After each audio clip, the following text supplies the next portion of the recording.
Hello and welcome back to some more Hardened Scales content. I'm 3 bots in a trench coat and I just went undefeated in Saturday's Modern Challenge, the very last weekend to play Lurrus in Modern. Gonna be going over the deck list I played, not too in depth because I assume the meta's gonna be shaken up a little bit due to the Lurrus ban. Gonna share a couple of my thoughts on the ban. Don't think it's going to impact the Hardened Scales deck really all that much. I think the deck is definitely still going to be viable afterwards. And then I'm going to go through all 10 matches of my challenge run. Going through the replays, looking for misplays. There were some really dramatic moments. It was a pretty crazy challenge run, so should be pretty entertaining. We're going to be taking it pretty easy today. It's going to be a long stream, and I don't know. I'm gonna let the MTGO client autoplay the replays for probably for most of it. Gonna save my energy to talk about the really exciting parts. So let's get into the deck list. This is a pretty standard build, or at least it has been so far for the Hardened Scales deck.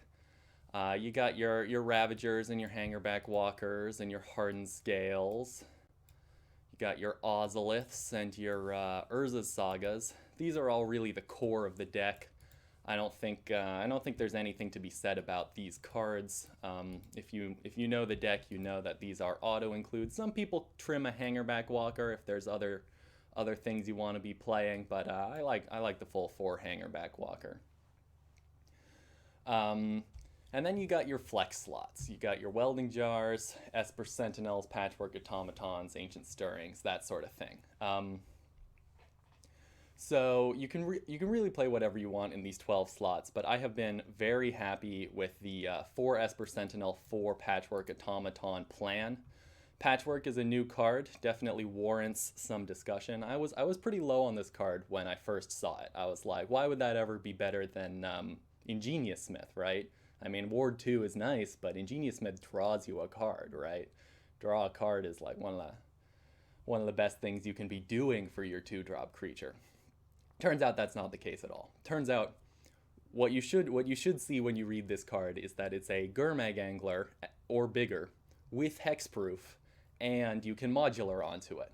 The ability to make a big Arcbound Ravager and then put all your +1/+1 counters on a target that cannot be targeted by your opponent's spells is actually huge. It can't be overstated how relevant Ward 2 and also the fact that this is an artifact creature is compared to Ingenious Smith. Grixis Death Shadow has been, or it was really big right up until the Lurrus ban. I don't know about afterwards, but Shadow is such a mana-tight deck, right? They play like 19 lands or something, and they play all of these 1-drop removal spells that they can almost never pay for Ward 2. It's pretty much just hexproof. And that with that in mind, having a place to just store all your excess +1/+1 counters with the modular abilities is really powerful. Thanks for the share. RJR1, thanks for the view. I appreciate it. We got some other new cards in this deck. We got 1 copy of Boseiju and 1 copy of Eiganjo. These cards are really just free. We've got a lot of good utility lands, but I think having untapped utility lands in this deck is really nice. Although some people asked if there are other lands that I might want to play in that slot, right? You could play, say, Battlefield Forge over Eiganjo, and then you'd have an extra red source to activate Zabaz.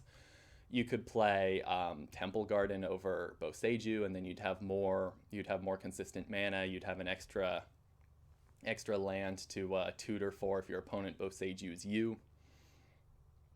And yeah, RAJRA1, we are definitely going to be talking about what I'm planning to do with the deck now that Lurrus is not there anymore. So anyway, I'm not gonna be like keeping a running tally of all of the times that Eiganjo was relevant, but every time I play it, you can keep in mind what other cards we might have played in that slot, and we'll be on the lookout for opportunities to change it up, right? We definitely want to see if every time we play Springleaf Drum, if a land would have been better. You know, every time we crack Urza's Saga, we want to know if it would have been better to have Shadowspear in the main deck, right? Some people asked, is Shadowspear even worth it? Some people play it in the main deck. I know notable Hardened Scales streamer Mr. Seri MTG is really low on Shadowspear. He doesn't even play it in the sideboard. So we're going to be keeping an eye out for all the times Shadowspear was relevant. And I think those things are definitely things we're going to want to watch out for even after the meta shakeup. I think a lot of the decks that Shadowspear is good against are still going to be good without Lurrus.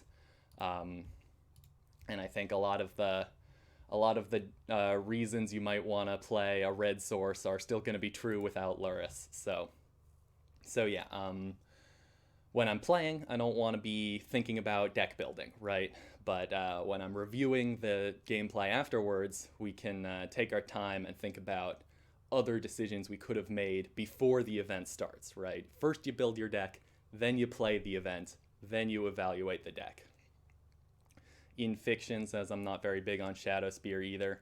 Yeah, Shadowspear is a controversial one. I mean, it's a tutorable card. Basilisk Collar interaction with Walking Ballista is not enough to play it over Spear. Thank you for the follow, Andrin. A lot of people like Basilisk Collar too. I think Shadowspear is way better than Basilisk Collar, especially with Patchwork Automaton. Like, this deck just has a tendency to lose games where you have like 1-20-20 and your opponent has chump blockers. So against creature decks, you really want that trample to go with your life gain.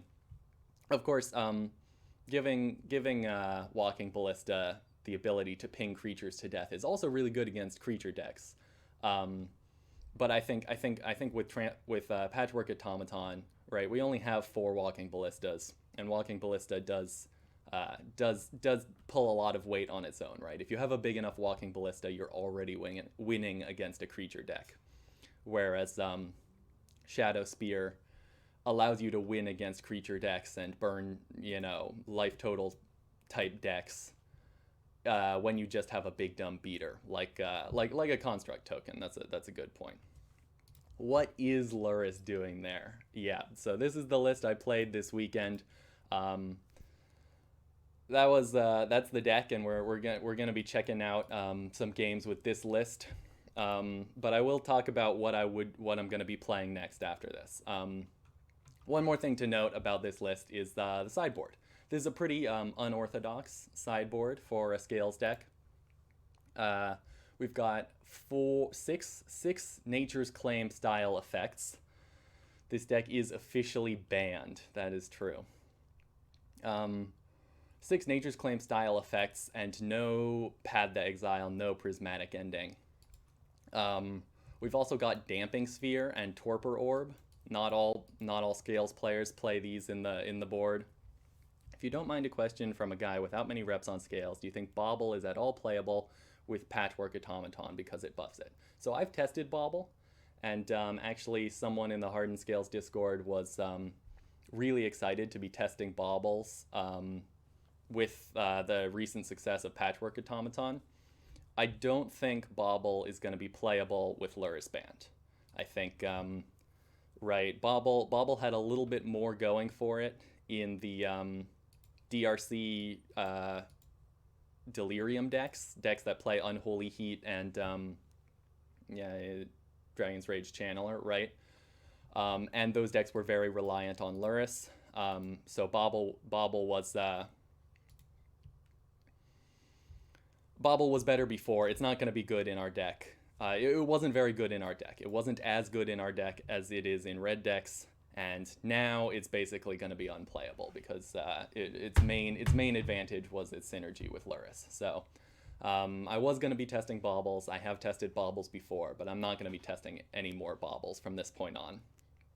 Should a beginner to Scales play with Patchwork? Yes, a beginner with Scales should play with Patchwork. I think 4 Patchwork Automaton in the main is going to be stock from here on out. I might even cut a Hangarback Walker before I would cut a Patchwork. It's pretty close. They're pretty comparable in power level. But yeah, so these 10 sideboard cards are all a concession to the Titan matchup. Amulet Titan, notably, is a deck that is not affected by the Lurrus ban. Amulet Titan is going to be better than ever before in the new meta.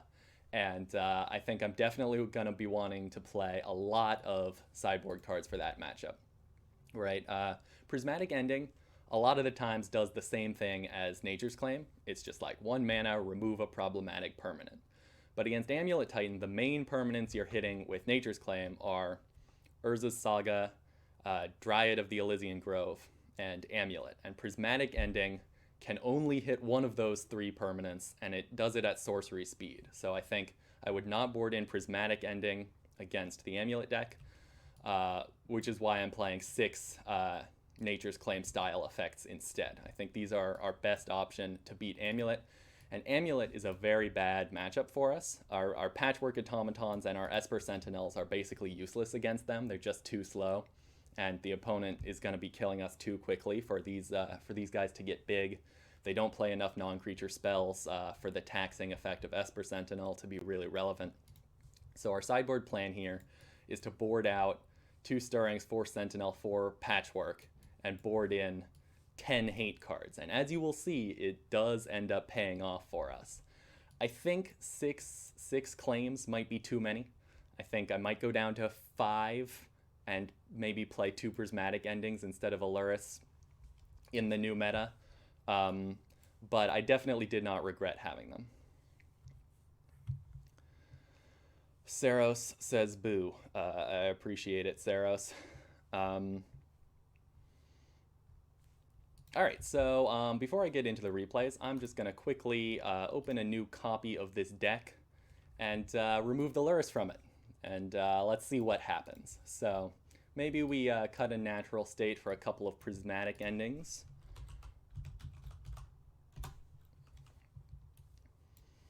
And maybe we want to look at the mana base again. Did I discuss animation module? You know, I like animation module. It's a fun one of tutor target. And actually, it might be better now without Lurrus to give us a little extra mana sink in the late game against slower decks. So I do like animation module, but I think previously I was not... I didn't feel that we needed it. We don't really have much to board out, actually. In a lot of grindy matchups, matchups where we want to keep in our Esper Sentinels, our Patchwork Automatons, and our Welding Jars, right? Any opponent that has destroy-based removal, we're basically going to want to keep all of these cards in all the time, and then there's just nothing worth boarding out. So you really, if you're going to play anything for the grindy matchups, it's got to be like 1 card in, 1 card out. Yeah, 23 lands and Drum is the mana base right now. A lot of people play 23 and Drum. A lot of people play 24 lands, no Drum. I've been going back and forth.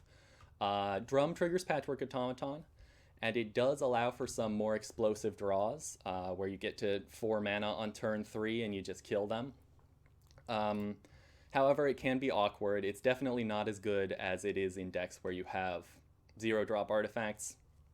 So, yeah, I really don't know. I really don't have enough data to say whether Drum is better than a 24th land, but we are definitely going to have to keep an eye out for that one as well as we go through the replays. Every time you see Springleaf Drum, just think, would it be better as a land?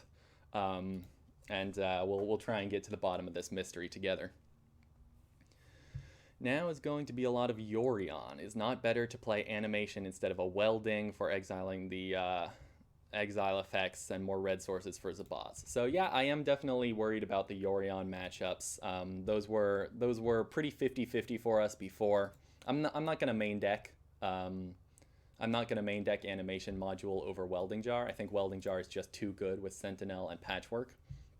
But I might sideboard one Animation Module.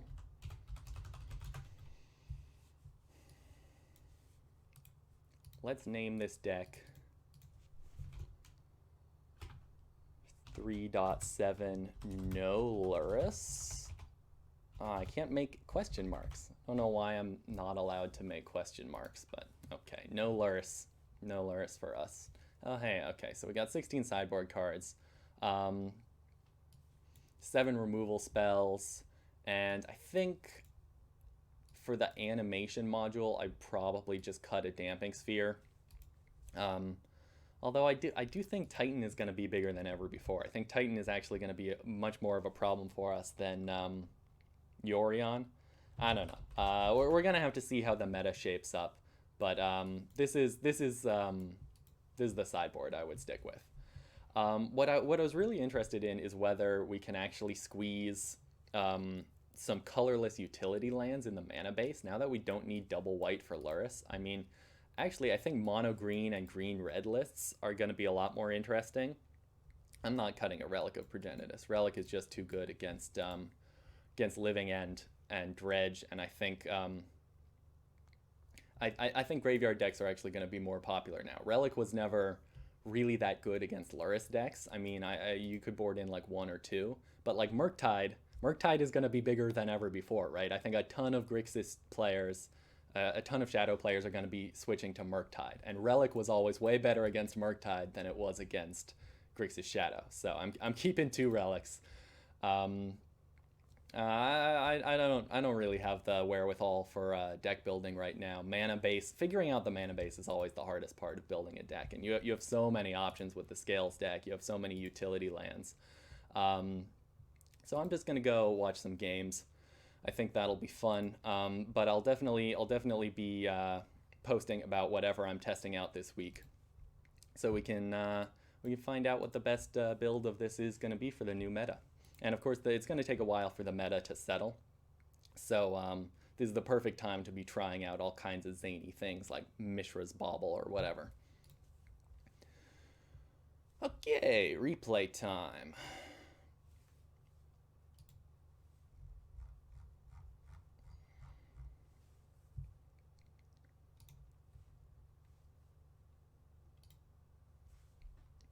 This is match 1, round 1.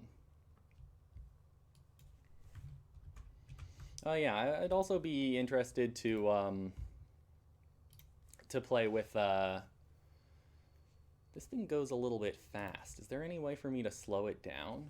Guess I can just like click play and pause occasionally. Oh, I was supposed to talk about the opening hand. Yeah, I gotta remember to talk about the opening hands before I click the autoplay button. I'd be interested to try some Ingenious Smiths in addition to my Patchwork Automatons, just to raise our curve a bit and give us a bit more to do with our mana now that we no longer have Lurrus. Alright, so this is my opener. I am going to keep 7, I think. This is a bit of an awkward one. You don't have any of your real payoffs, but you do have a nice curve, you know, 1 drop into 2 drop into 2 drop with Welding Jars to protect it.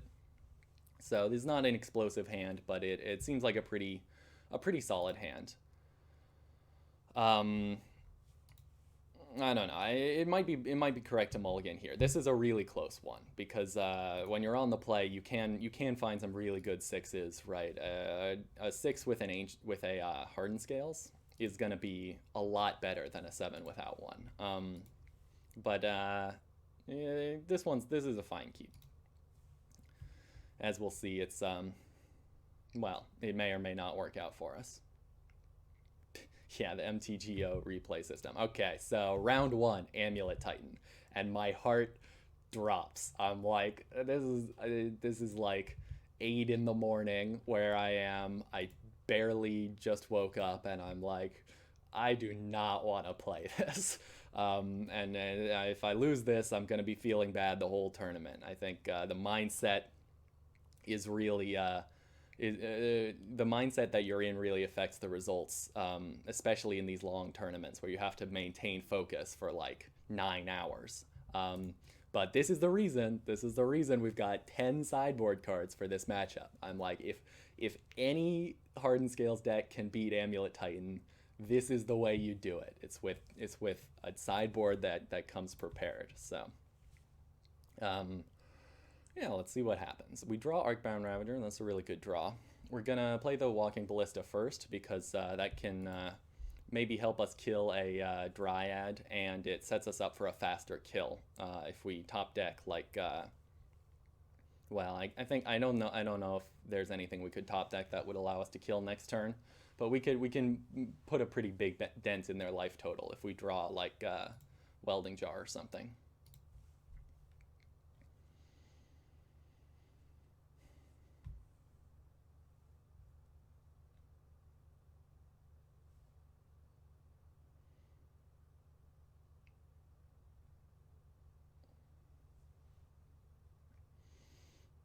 Opponent has the Dryad, and they have the turn 2 Titan. This is turn 2, right? Yeah, this is really bad for us. Double Amulet and a Dryad, and we are going to go to 1 life here. So we're not technically dead. Never give up, never surrender. But when we see our top deck, I think there's not any way we can get out of it. So we are gonna lose match 1, game 1 in pretty spectacular fashion, effectively on the second turn of the game.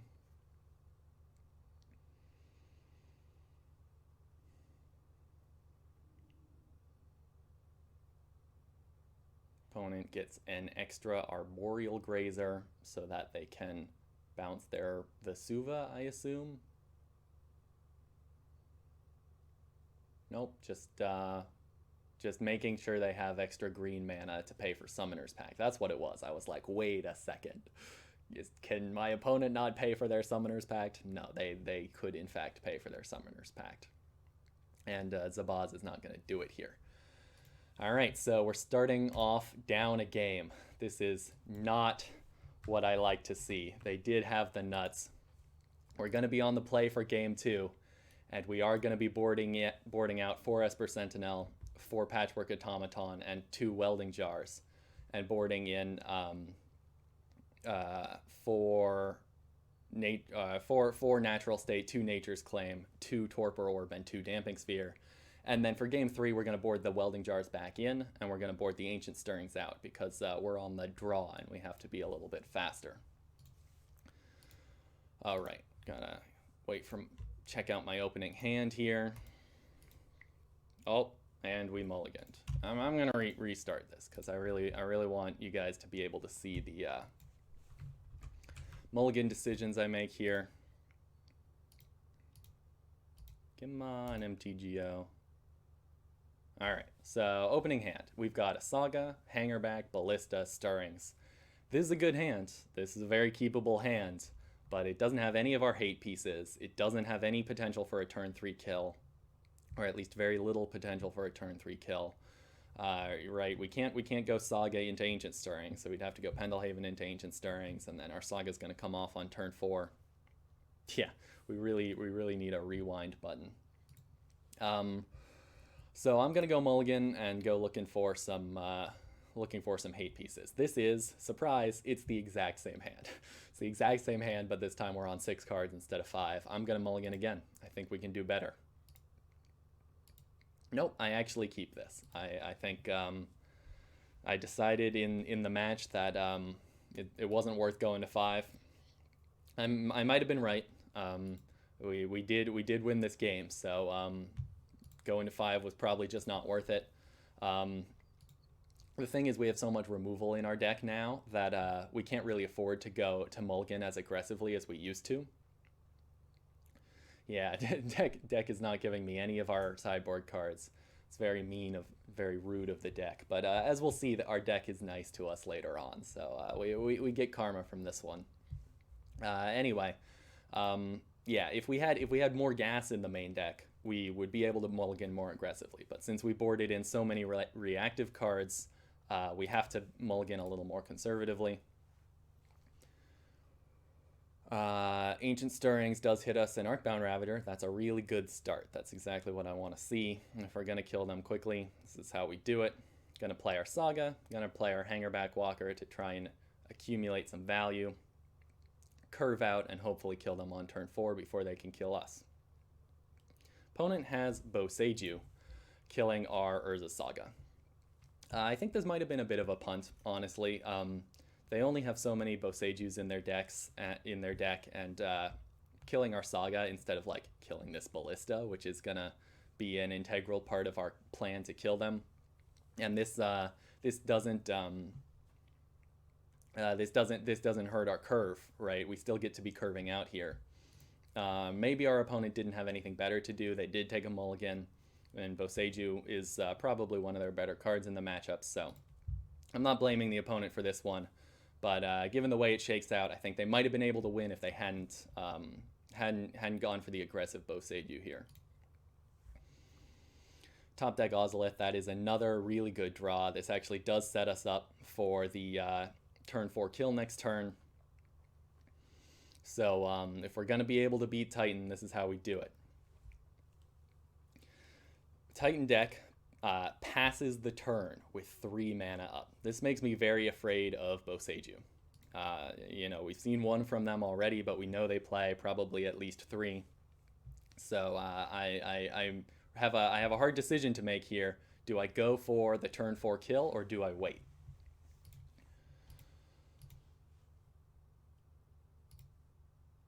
We top deck Torpor Orb. So this is a critical point. Do I play the Ravager and the Ozolith? Do I go for the kill, or do I play the Torpor Orb and try to slow my opponent down? Remember, it's early.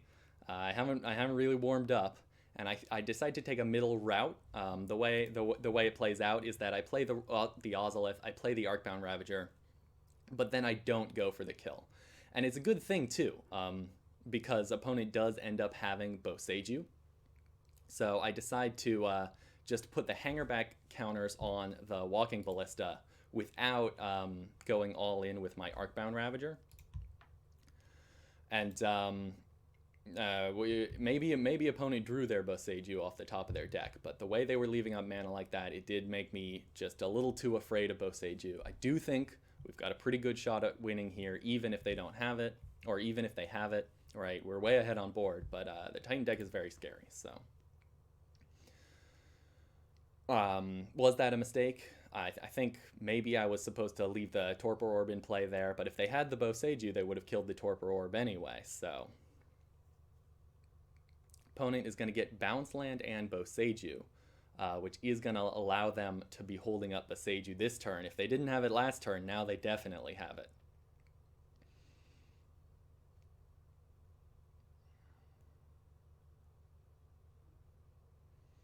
Opponent plays an Arboreal Grazer, puts some lands in play, and they decide to proactively Boseiju or Arcbound Ravager. So we're going to use it a little bit in response to try and be able to threaten the kill next turn with Ozolith and Walking Ballista, but they still have mana up for a 3rd Boseiju, and we don't know if they have it or not. I'm gonna let them... I'm going to put all my counters on my Arcbound Ravager and then let the Boseiju resolve so that I can get Forest here, and they do have another Boseiju. So I'm gonna ping their Grazer to death so that they don't have a chump blocker. And I do have 5 counters on the Ozolith, so one of these Inkmoth Nexus will be lethal over the course of 2 turns, but I have to figure out how to stop my opponent from killing me with their Primeval Titan. They're on just 1 card in hand, so if I can deal with this Titan, I can probably win the game. We top deck Zabaz the Glimmerwasp. We decide to put Lurrus in hand. Since we have 7 counters on Zabaz here, Lurrus into Arcbound Ravager would allow us to make a lethal Inkmoth Nexus, but we don't have the mana to actually kill them with Inkmoth next turn. They do have to pay for their pact here.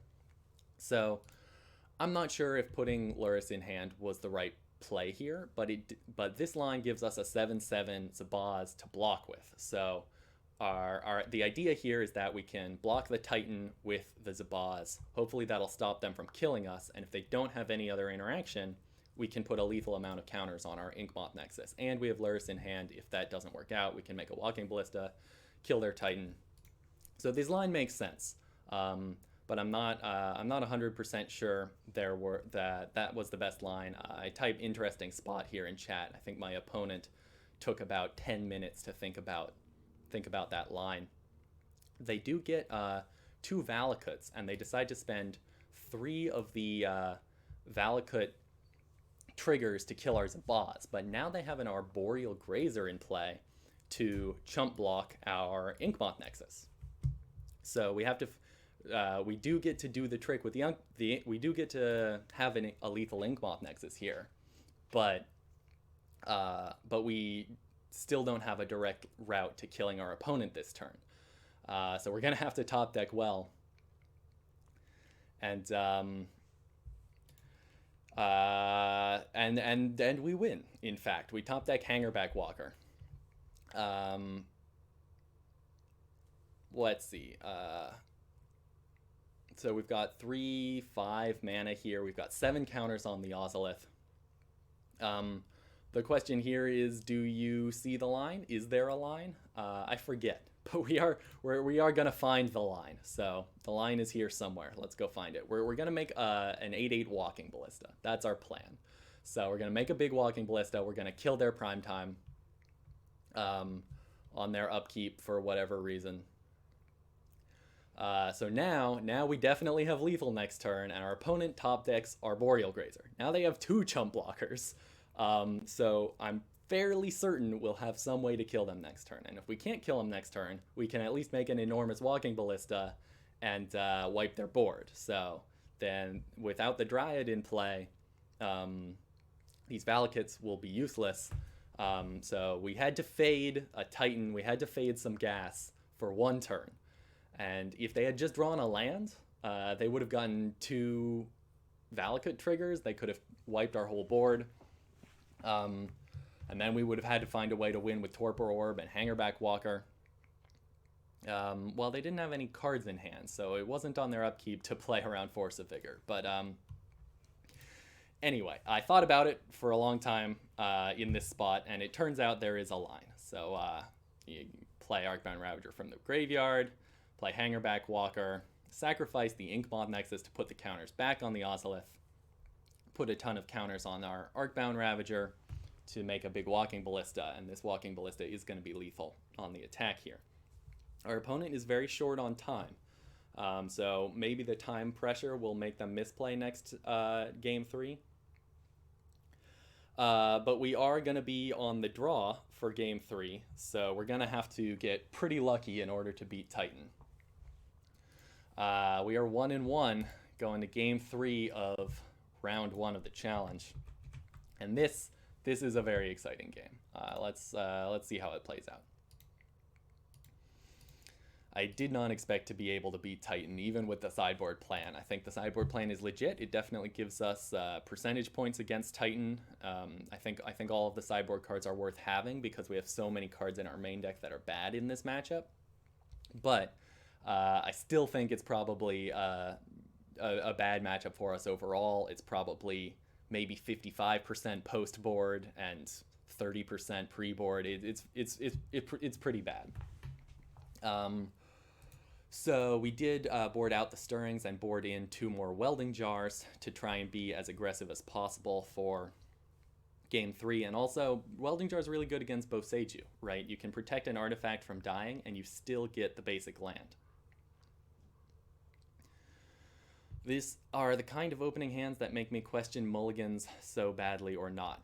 Yeah, I think this is a mull. We have a lot of good sideboard cards, and none of them are in our opening hand. And this hand only has 1 land. It doesn't have any green mana. I think we definitely are going to be mulliganing this one.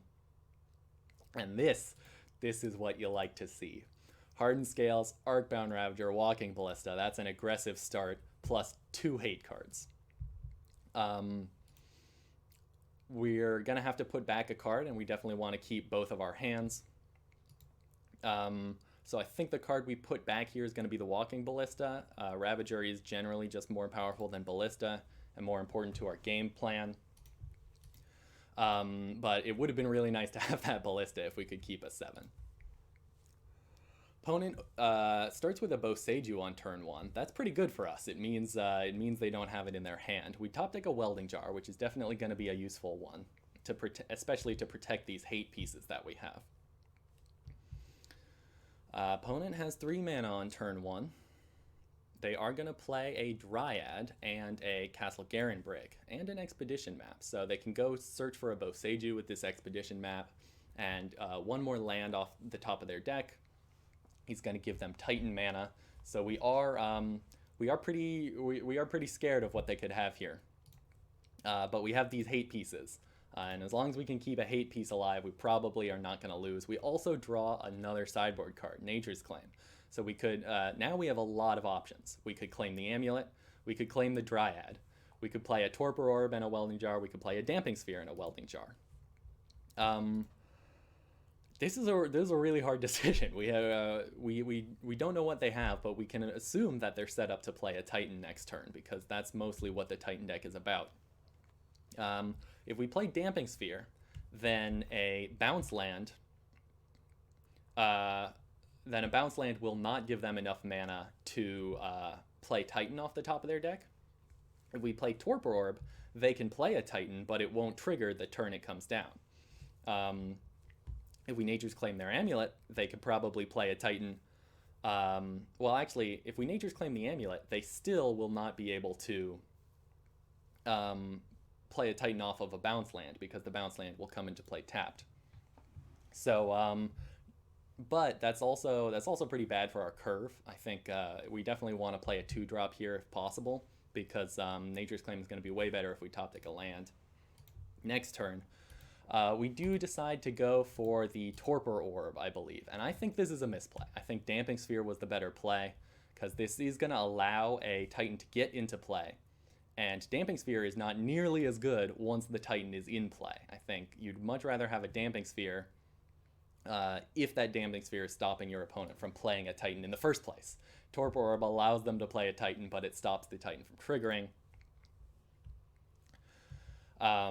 Saros says, I would save claim to whiff their Valakut if they decide to go for a Valakut. That's a very good point, and that is what I end up doing here. But I think playing that Torpor Orb was a misplay. Luckily, they don't have a Titan, so this is really lucky for us that we play the Torpor Orb and they still don't have it. Now we can play Damping Sphere to cut them off of this Growth Chamber mana. And we top deck Urza Saga. That was probably one of our best top decks. We've got the Damping Sphere. We still get to hold up Nature's Claim, and they decide to Boseiju our Hardened Scales in response. I think that was probably bad for our opponent. There are better things that they could Boseiju. Hardened Scales is obviously really powerful, and it's going to allow us to kill them, but they can't kill us with this stuff in play. They don't know about the Nature's Claim. We decide to Nature's Claim their Dryad on upkeep to further cut them off of mana as best we can. And in the end, all of our sideboard hate cards do end up getting there. It feels really, really good to beat Titan.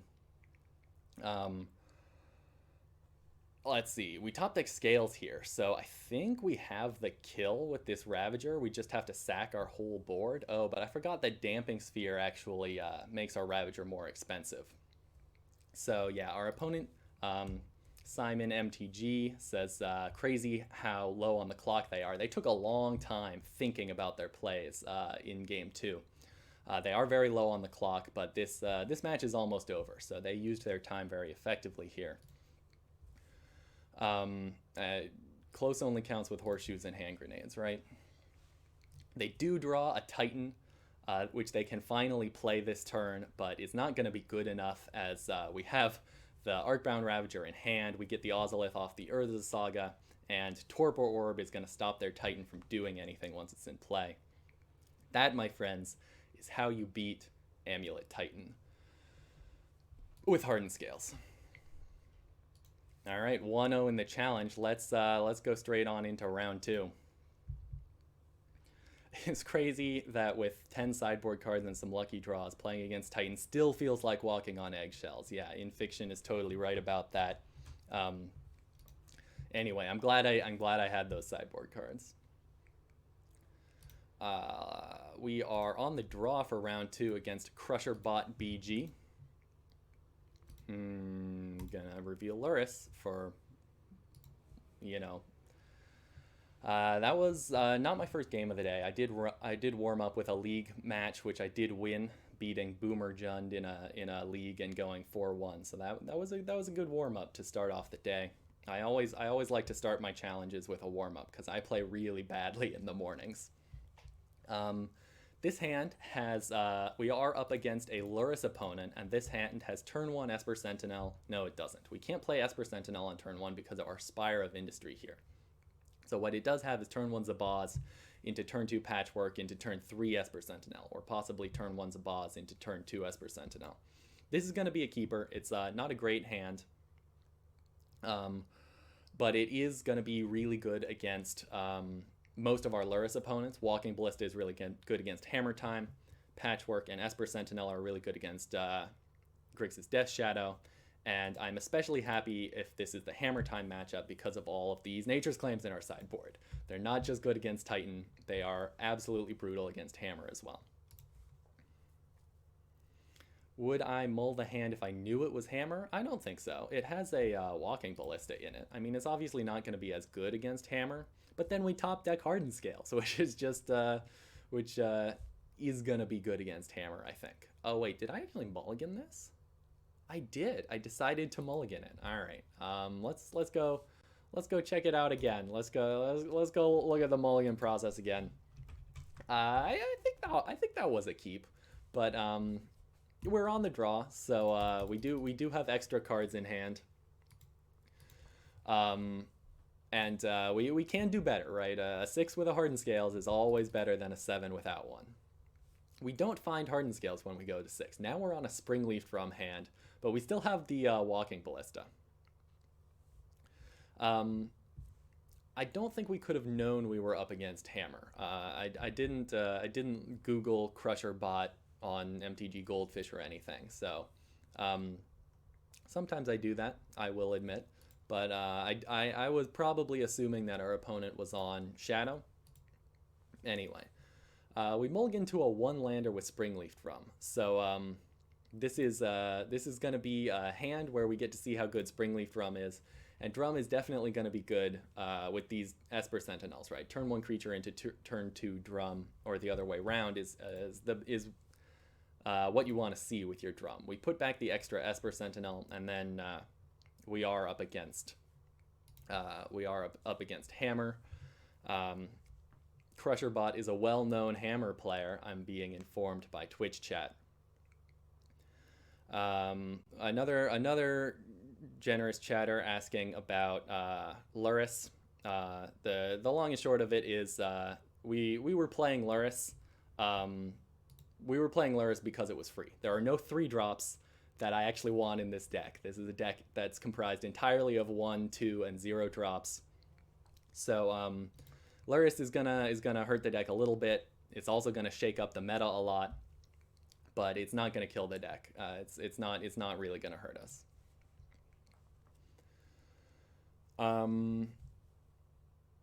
We do draw another land, so now this Springleaf Drum is looking great. Now this Springleaf Drum is actually accelerating us. And opponent has Sigarda's Aid and Cranial Plating. That's a relief. If they had double Hammer here, we'd just be dead. As it is, we get to play two 2/2 Walking Ballistas, which is enough damage to kill everything they have on board, and the Hammer deck can almost never beat like 5 points of Walking Ballista, right? If you get to that critical mass of Walking Ballista counters, what are they gonna do? They try to equip an equipment and you just kill whatever it's gonna be equipped to. This should be over pretty quickly. Infiction says this is the dream. Opponent does make a construct, and we haven't won yet, right? They smartly equip the Stoneforge Mystic. We are going to remove 1 counter from each Walking Ballista in order to keep as many ballistas in play as possible. We can play around a bit of removal. And look, there's an Eiganjo in hand.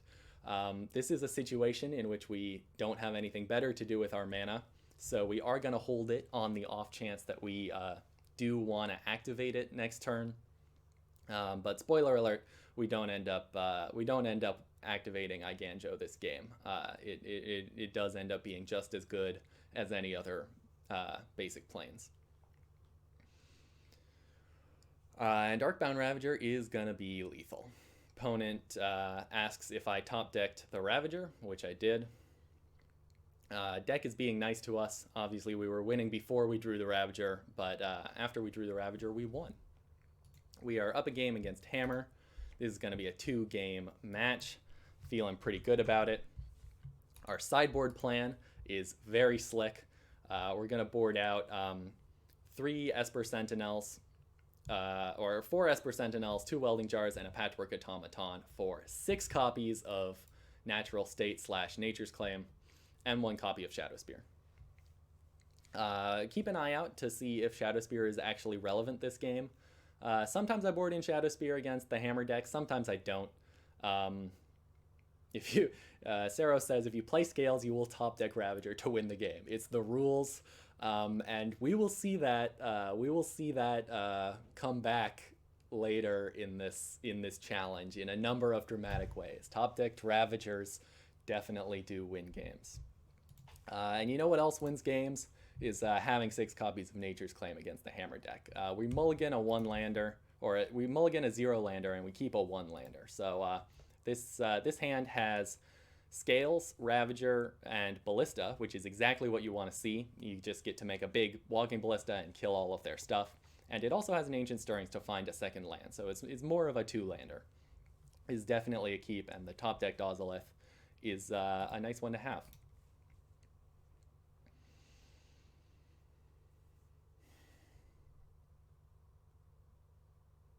Scales is basically, if I top deck a Ravager now, I win.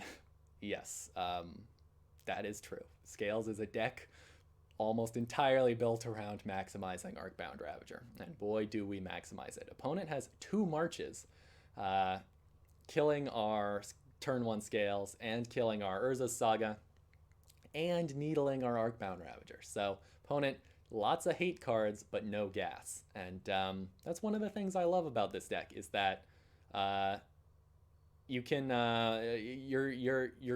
your cards are individually pretty good on their own. They're not great, right? We do rely heavily on the synergy between our cards, but if our opponent does literally nothing but kill our stuff, we will just beat them to death with like a 2/2 Hangarback Walker eventually. We will be able to overcome most anemic mid-rangey plans, right? Most opponents' plan Bs are not going to be as good as our plan B. And opponent does end up having to put Lurrus in hand. They are just really light on gas. And the Hammer Time opponent, they slowed us down, but they did not have a way to kill us. And they're just not going to have a way to deal with this Walking Ballista. It's big enough, and we also have Ravager to make it bigger. It's big enough to stop anything they want to do, including Lurrus. And you know what? If you're in a Lurrus mirror, and you know this is a tip for a bygone era, but if you're in a Lurrus mirror and you kill your opponent's Lurrus, and you still have your own Lurrus, you've basically won. You can just ignore that. Everything I say about Lurrus is no longer relevant, but it does feel good, and especially having multiple natural states in our hand, we can kill our opponent's Pithing Needle whenever we need to, and we are going to kill their needle at the end of turn. And I think we're going to go for the kill here. They have to have, you know, exactly a removal spell in hand in order to kill us, but they don't even make us go for it. They actually concede when they see that we're going for it. So that's really nice of the opponent. I probably would have gone for it anyway, right? The odds that they had exactly a removal spell in hand are pretty slim. But I would say never give up, never surrender. If there's even a small chance that you can convince your opponent you have a removal spell in hand, you should bank on that. That's percentage points left on the table. And we are 2-0 in the challenge, beating Titan, round 1 and hammer round 2. Saros says, suck it, nerd. That was mean, Saros. Be nice to Crusherbot. Crusherbot managed to crush a single bot, but not the 3 bots. Yeah, I've got extra lives. I've got 3 lives. You kill the head, and the bot underneath is just gonna pop out and make a new head, you know? Hey, check it out. It's a Scales, Ravager, Walking Ballista, Hangarback Walker hand. This is an easy keep against any opponent, and our opponent is on Lurrus. Feels good.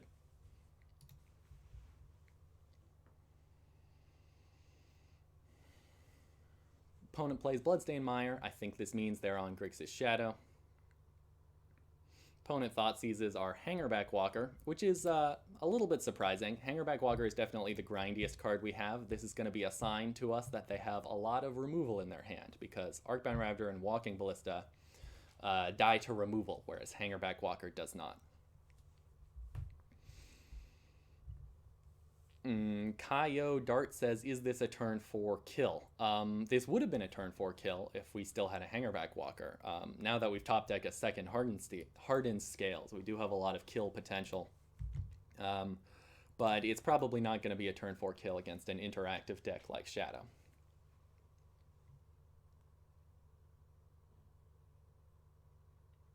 Opponent has 2 Shadows.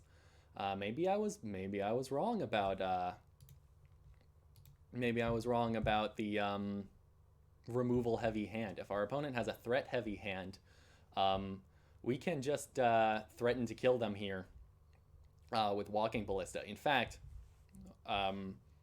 these Death Shadows are not going to be threatening unless our opponent does a little bit more damage to themselves. If our opponent does just 3 more damage to ourselves, then we actually have a lethal amount of Walking Ballista right here. We can just play land, make a 2/2 Walking Ballista for 4 mana, which is going to come down as a 4/4 Walking Ballista, and we have 7 damage worth of reach on board that our opponent doesn't necessarily know about. We are gonna not block here to try and encourage our opponent to activate the Scalding Tarn. They are not gonna go for it because they are rightly scared of our Walking Ballista. We're gonna play Ravager now, just threatening to kill our opponent on the spot, but we are not gonna go for the kill proactively. We're gonna wait for our opponent to play a removal spell and or damage themselves with this Scalding Tarn. First thing we're going to do is attack with the Walking Ballista, putting our opponent down to 7. Now we are dead to the Scalding Tarn activation, so I'm going to have to block one of the Shadows. We were at 14 life before, so if our opponent had Dress Down, we would have just killed them in response. And probably gone down to 1 life. Anyway, it looks like they don't even have a removal spell in hand, because after we chump block with the Arcbound Ravager, our opponent is going to concede to this lethal Walking Ballista.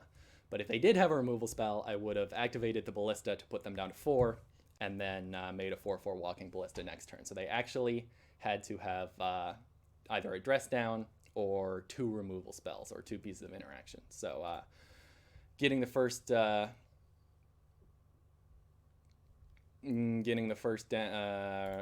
game against Grixis Shadow feels good. Shadow is definitely a matchup that was improved by the addition of Esper Sentinel and Patchwork Automaton. That plan B of just beating our opponent to death. Oh, I didn't talk about the mulligan, but I didn't mulligan here, and this is a perfect hand, right? It's got 2 lands, it's got Scales, Ravager, Ozolith, Hangarback. This is an easy keep. Ban. Thank you, Twitch spammers. Okay, opponent has double DRC into Inquisition. That's pretty annoying. Oh, right. So I top deck Walking Ballista here, and I am so excited. I'm like, hey, I drew a 2-for-1 that I just instantly play the Ballista and ping both of their DRCs. What I didn't notice was that they had 3 card types in their graveyard, so I ping the second DRC, and it's actually It's actually a 3-3 by the time I ping it. Huge punt there. I would have won this game a lot faster if I just had a 1-1 Walking Ballista sitting around the whole game. But we are not punished for it. Simon says, what do you sideboard? That is a good point. I sided out one Urza Saga, and I sided in one Relic of Progenitus. Your deck is basically pre-boarded for the Death Shadow matchup, and if you are going to sideboard anything, you want to be very cautious about it, because the Patchwork Automaton and the Esper Sentinel and the Welding Jar are all like really good against Grixis Shadow, right? They have so much destroy and damage-based removal, and, you know, they're so tight on mana that actually trading your 0 mana Welding Jar for their 1 mana Unholy Heat does win you games. Sarah says, when you bolt the 2-3 Goyf. Yeah, that's exactly what happened with those DRCs. Oh, hey, and we got some new followers. Thank you so much, PKMNFN, for the follow. Thank you so much, Sway33, for the follow. Opponent has K command. That's annoying. They killed my Ozolith and my Zabaz. Now I'm kind of low on gas here. I am going to save this Eiganjo, since my opponent is slowly beating me to death with a 3-3. Hey, Saros, thank you for the follow. My opponent is slowly beating me to death with this 3-3, and this seems like the perfect opportunity to use Eiganjo to good effect, but I don't think we end up actually using it here. Magic the Gathering has updated the banned and restricted lists for the following formats. Thank you for the update, MTGO. Kolaghan's command, pretty annoying here, but we do have this Urza Saga to try and recoup on board. Our opponent is getting pretty low on cards in hand. They have... oh, look, we used Eiganjo. We actually decided to kill the DRC because we had the Urza Saga to bluff that we were actually going to activate Urza Saga here, right? That's how you use Eiganjo to great effect. Your opponent never suspects that you actually have a removal spell land in hand. And I think we actually don't make a construct token here. We'd rather just go Patchwork into Arcbound Ravager. We want to be double spelling as best we can before we give our opponent any more draws. And we are going to get an Ozolith here, which is going to help recoup the loss if our opponent does have a removal spell for this Arcbound Ravager. Nobody expects the uncounterable destroy effect. They do have another K command. Hey, I just got 100 play points because I've been kicked out of... Oh, hey, we're still auto-playing. Stop it. Stupid MTGO. Anyway, they refunded my Modern League with Lurrus. That's very nice of them. I assume we were all kicked out of the Modern Leagues if we had Lurrus in our decks. Looks like we decided to put Lurrus in hand and we drew Zabaz for the turn. If you recall, our opponent was previously K-commanding 2 damage to our Arcbound Ravager and destroy our Ozolith. So we sacked the Ozolith to the Arcbound Ravager, making it a 4-4. And then it doesn't die to K-command. So now they need another removal spell to deal with this Arcbound Ravager. And they did put Lurrus in their own hand. So I decided to put Lurrus in my hand, and it's going to be Lurrus versus Lurrus. Turns out the only permanents they have in their graveyard right now are DRCs, which are probably the least threatening thing they could be replaying off of their Lurrus. I'd be way more scared of a Mishra's Bauble in the graveyard. And our Lurrus, on the contrary, if it lives, is just going to kill them. That's the thing about this deck. At least what this deck used to be with Lurrus is that if you know, the DRC deck has doesn't necessarily need their Lurrus to live in order to win the game. They could just like play a Bauble and get a 2-for-1. But if our opponent doesn't have a removal spell, this Lurrus is just like gonna end the game in very short order. Gazbot, thank you for the follow. Opponent does have Drown in the lock, so our board is empty, and our opponent is playing Lurrus and DRC and another DRC. But we draw Hangarback Walker. That's a perfect pairing for our Zabaz. And opponent seems to not have any interaction. All they have is a whole bunch of creatures.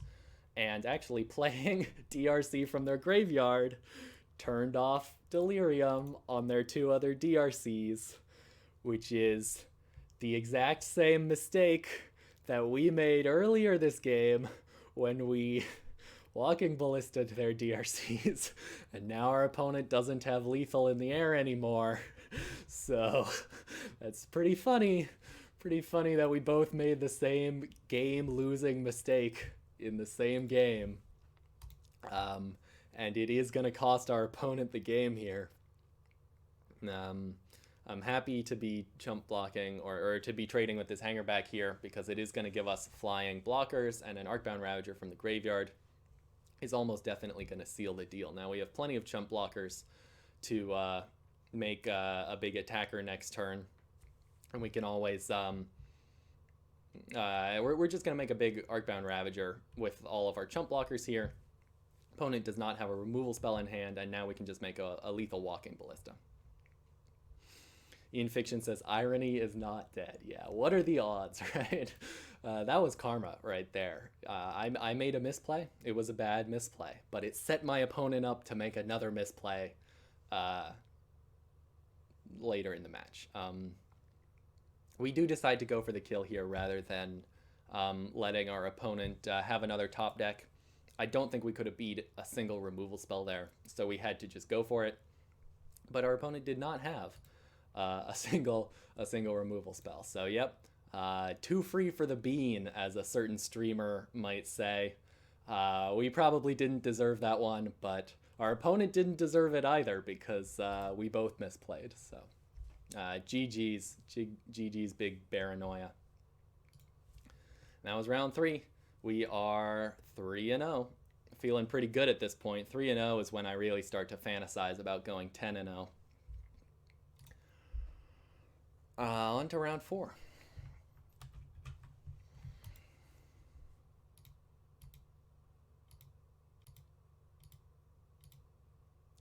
This hand has a Saga, Ravager. It has a turn 1 Hardened Scales.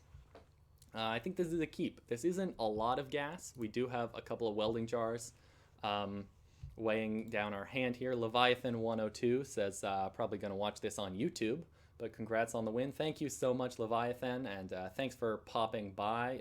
This will definitely be on YouTube probably tomorrow, if not the day after. And if anyone has to go for any reason, catch me on YouTube in a day or 2. I think this is definitely a keep. Welding Jar is allowing us to play our Scales on turn 1 here, and Scales plus Ravager plus Saga is good enough to beat most opponents.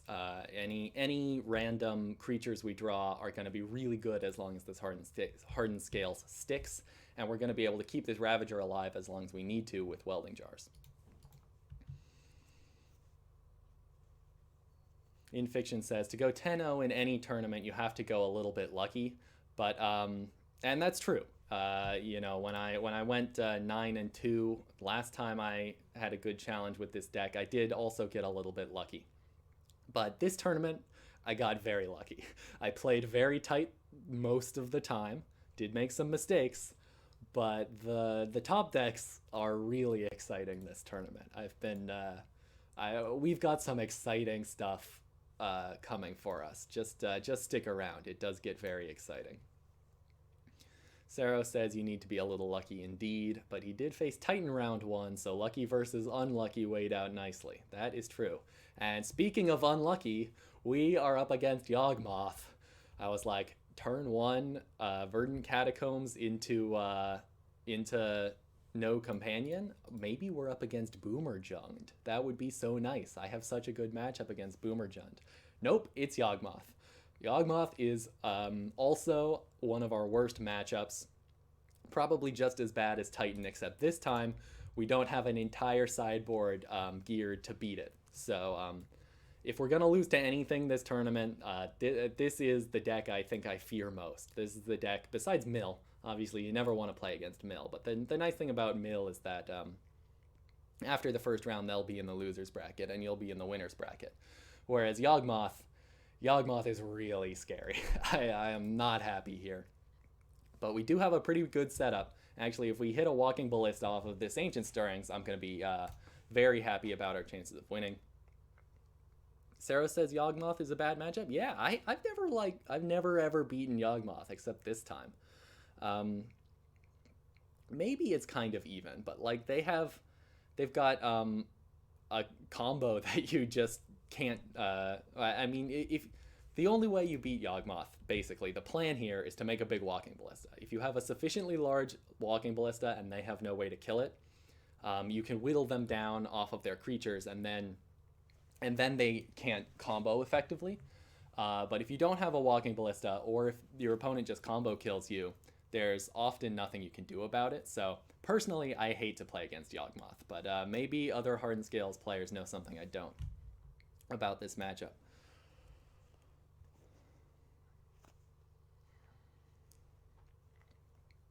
We are gonna proactively make a big Walking Ballista here. I'm not too worried about main deck removal. But then they have Boseiju. I was just like completely blanking that they could have had Boseiju, and they did. And now we have nothing on board, but we still have a shot here. As long as our opponent doesn't combo kill us, we have enough +1/+1 counters on this Ozolith in order to kill them with Inkmoth Nexus. So, new plan. We couldn't, our opponent stopped our Walking Ballista, but they still have to stop this Inkmoth Nexus. Let's see how it plays out.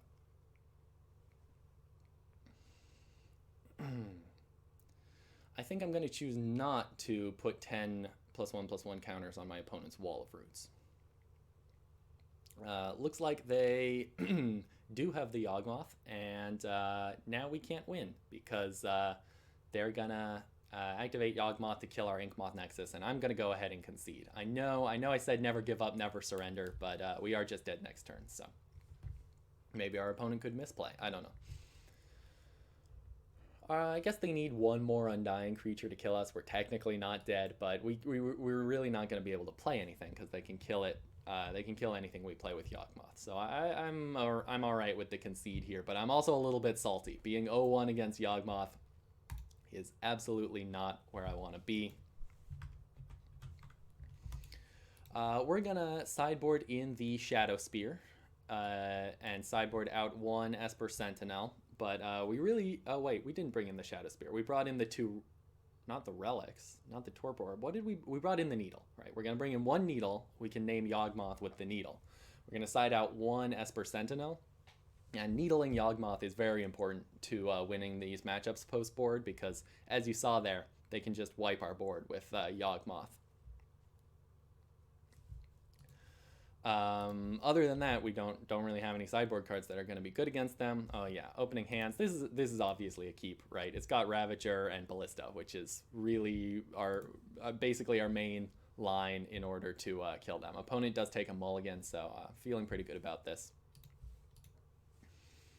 or at least feeling all right. This is about as good as we could be feeling.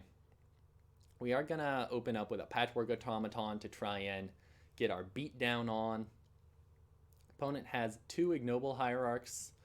Do they not have a second land? That would be good for us. Oh, they have a second land. Sad.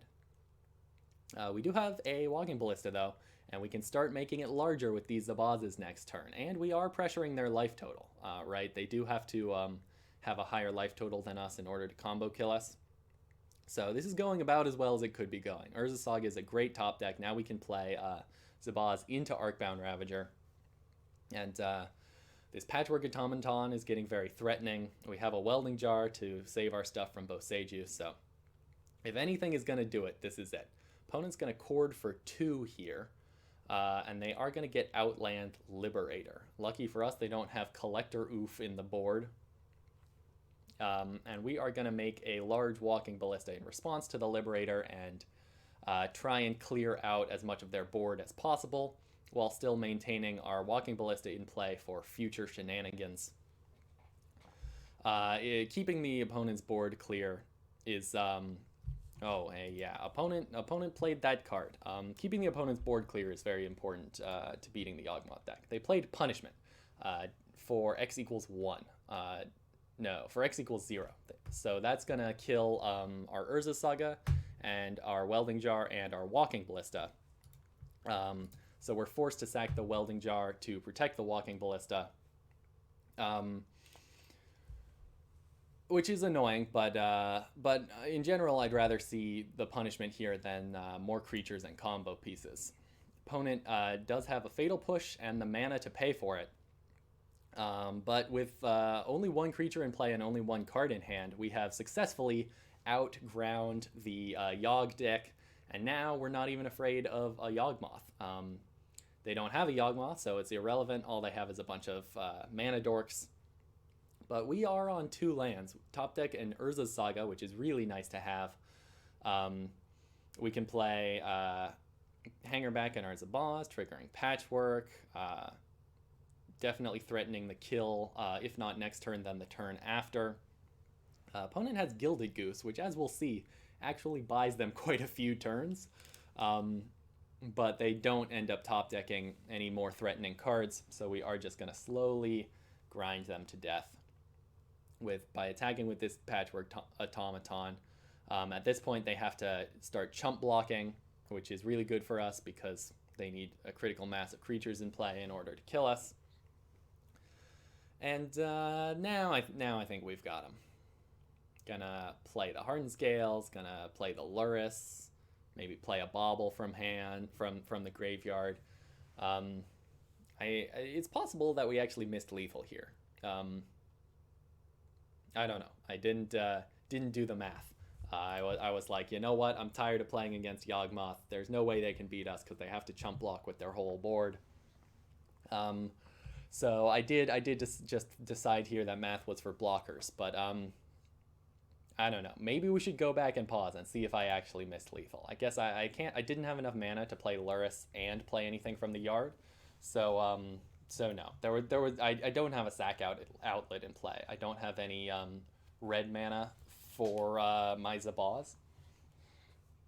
Could have gotten Drum with Saga for the red mana to activate Zabaz. But instead I decided to get Ozolith off of my Saga. Yeah, so actually I think maybe I did think about getting Drum there.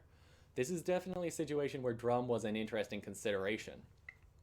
But I thought about it in game, and I concluded that we couldn't kill them with Drum, so it was safer to just get an Ozolith to protect our stuff if our opponent draws removal spells, and also to get our Lurrus in play, which will definitely guarantee that we can threaten the kill next turn. Opponent continues to gain life with this Gilded Goose, but then they see the writing on the wall and they concede. So we are now on the draw in Game 3, Round 4 against Yogmoth, and this I remember is a very tight game. Yeah, mulligan decisions. We are down to 5. Not good. Not good at all.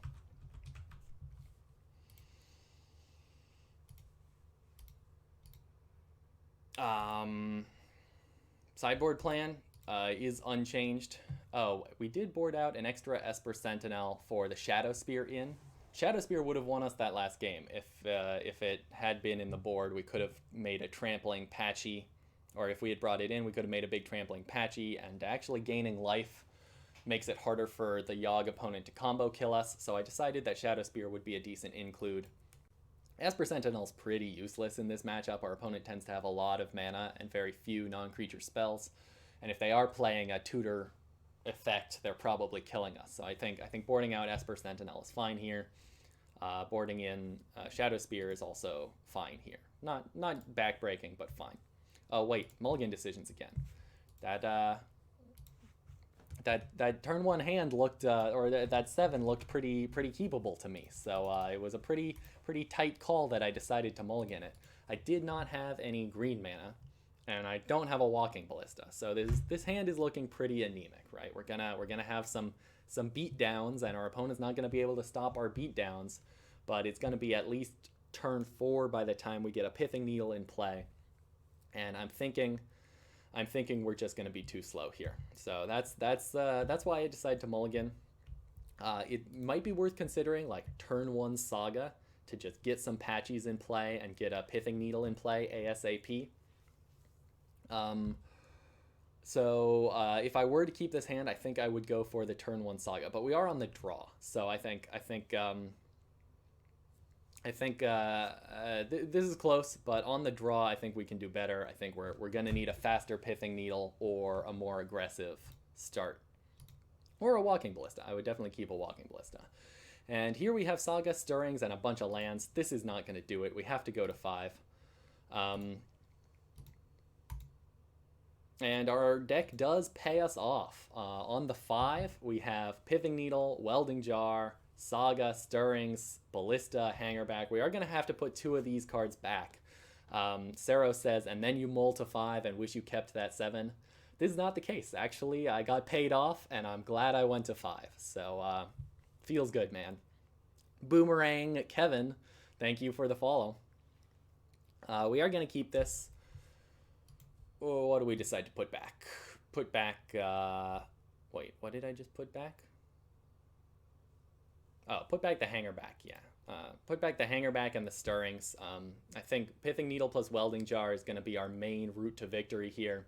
And Walking Ballista and Saga are just going to be more powerful than Hangarback and Stirring. So we have to keep these.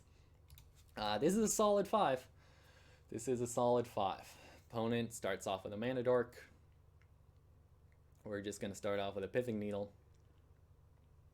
Opponent has Hapatra. This is an interesting one. It does make snake tokens. And we top deck a Hardened Scales. That feels good.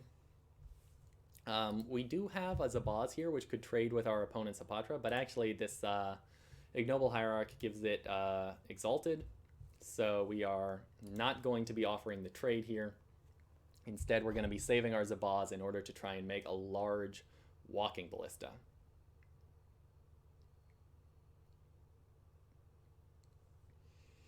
Opponent makes a snake and a Yogmoth. Good thing we named Yogmoth with Pithing Needle here, huh? And we are going to make a Walking Ballista. It's going to come down as a 2/2, and now if our opponent ever finds a way to kill this Zabaz... why is Zabaz a 1/1? Did we play Zabaz before the Stirrings? Or did they put a -1/-1 counter on it with Yogg? No, they can't do that. Anyway, Zabaz is a 1/1. But we have this other Zabaz, which is going to come down as a 2/2, make a very large Walking Ballista. So, opponent has Fatal Push, forcing us to use our Welding Jar to keep this Walking Ballista around. But as long as this Walking Ballista survives, we are going to be able to thin out our opponent's board to the point that we're no longer even afraid of them killing our Needle. And we are going to get another Zabaz off of our Urza Saga. So this Ballista is getting very big at this point. We are starting to threaten our opponent's life total and getting to the point where we can clear out our opponent's board. Opponent has Grist, which is going to kill our Walking Ballista, but Ballista is going to get his revenge. 6/6 Walking Ballista is enough to ping the Grist, the Young Wolf, the Gilded Goose, and the Ignoble Hierarch. So our opponent is going to be left with 2 lands and a Yogmoth.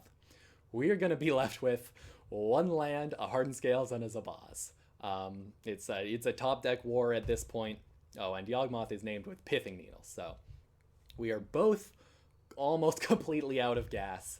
But our deck is going to pay us off in the end. Patchwork. We drew a land, played our Patchwork. Great top deck. So far, so good. Opponent draws a Gilded Goose. And we drew an Arcbound Ravager. Great top deck. Now our opponent is dead. They have to be chump blocking, or we're just going to kill them with this Arcbound Ravager. We kill both of their stuff with the chump blocks. Opponent goes up to 12 life and then back down to 3. We top deck a land and put Lurrus in hand, and now there's nothing our opponent could draw. Opponent says needed 1 brick to get back into the game. They're probably right about that. I said my deck is being very nice to me. And we got there.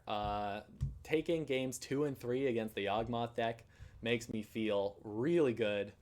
Did not expect to get that one, but we played tight and we drew well. So that was round 4. We are 4-0. I'm just gonna quickly take a bathroom break, and then we will be back for round 5. And we're back. Infiction says, gotta go. Thank you so much for watching, and hope you'll check out the VOD on either Twitch or YouTube when it's posted. Oh, hey, this wasn't even the deck. This was the deck. Look at all these illegal decks. This is probably the deck list I should have been leaving up on screen anyway. Onward and upward.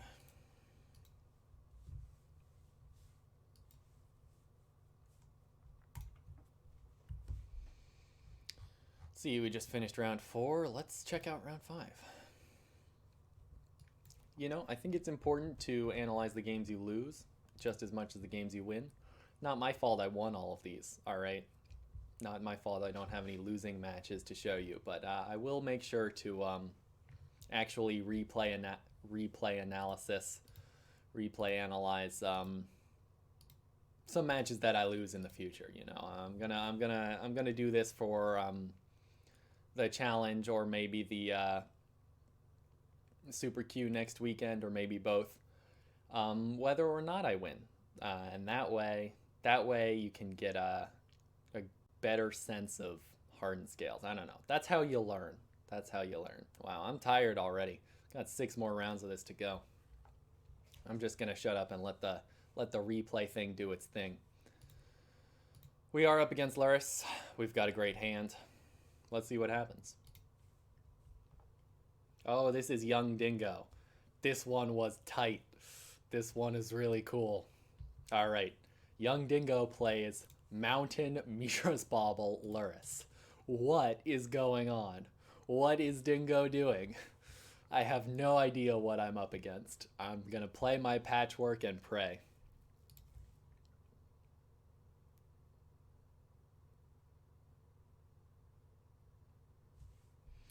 Oni Cult Anvil.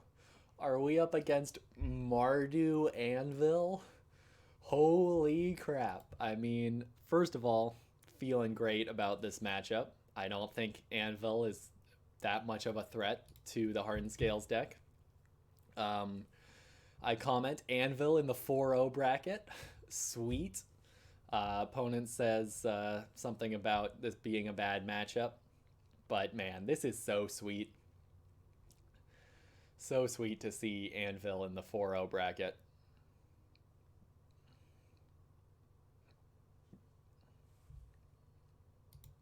And look, they're going off. They're like making us lose life. They're gaining life. They're making chump blockers. They're making a big ravenous squirrel. It's not quite as big as our Patchwork Automaton yet, but like, this is scary stuff. How am I gonna kill them? I need to. I do have an Arcbound Ravager in hand, but I'm not drawing any lands.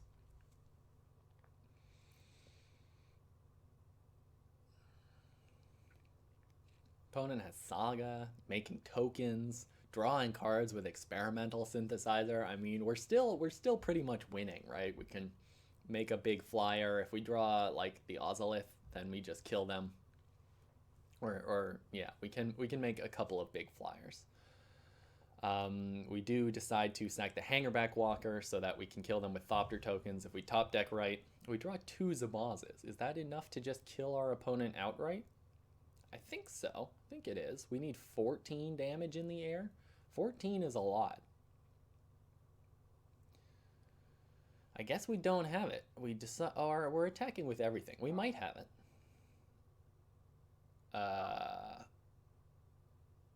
That's going to be what, 9? Yeah, we totally have it. We have to sack basically our whole board, but we are going to kill our opponent here.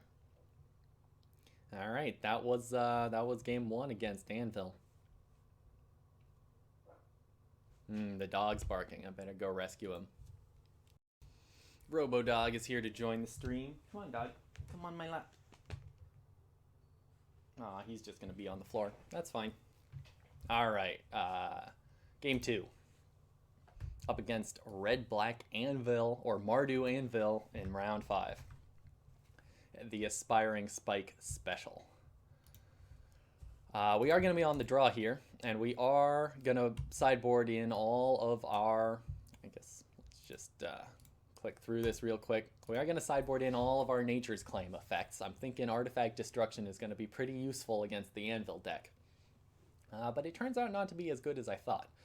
I don't think they really care about Relic of Progenitus. I mean, they might play the Cat Oven combo, but Relic is not really very good at disrupting the Cat Oven combo unless you spend the mana to exile their whole graveyard. And even then, if they have like an extra food token, they can just get the cat back in response. So I decided not to bring in the relics. I decided to board out the Patchwork Automatons. I'm kind of treating my opponent's deck as a combo deck.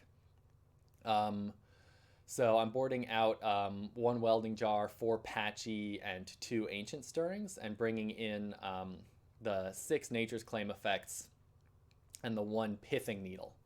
I decide afterwards that Anvil is actually more of a mid-range deck and less of a combo deck, so I definitely sideboard differently for game 3. We do end up keeping this one. It's got a Pithing Needle and a Nature's Claim. It doesn't have a very aggressive start, but it does also have a Walking Ballista to kill their creatures. So I'm currently under the impression that Pithing Needle and Nature's Claim should slow our opponent down enough that we can get a foothold on this game. And that is not what ends up happening. We do draw Arcbound Ravager. That's a very good draw. Opponent has Esper Sentinel. That's going to be pretty annoying for us. And we draw another Nature's Claim effect. Opponent has another Squirrel and an Anvil. Now they can grow their Squirrels, sack their Synthesizer. We're going to play the Arcbound Ravager and immediately sack it to make a more threatening Walking Ballista.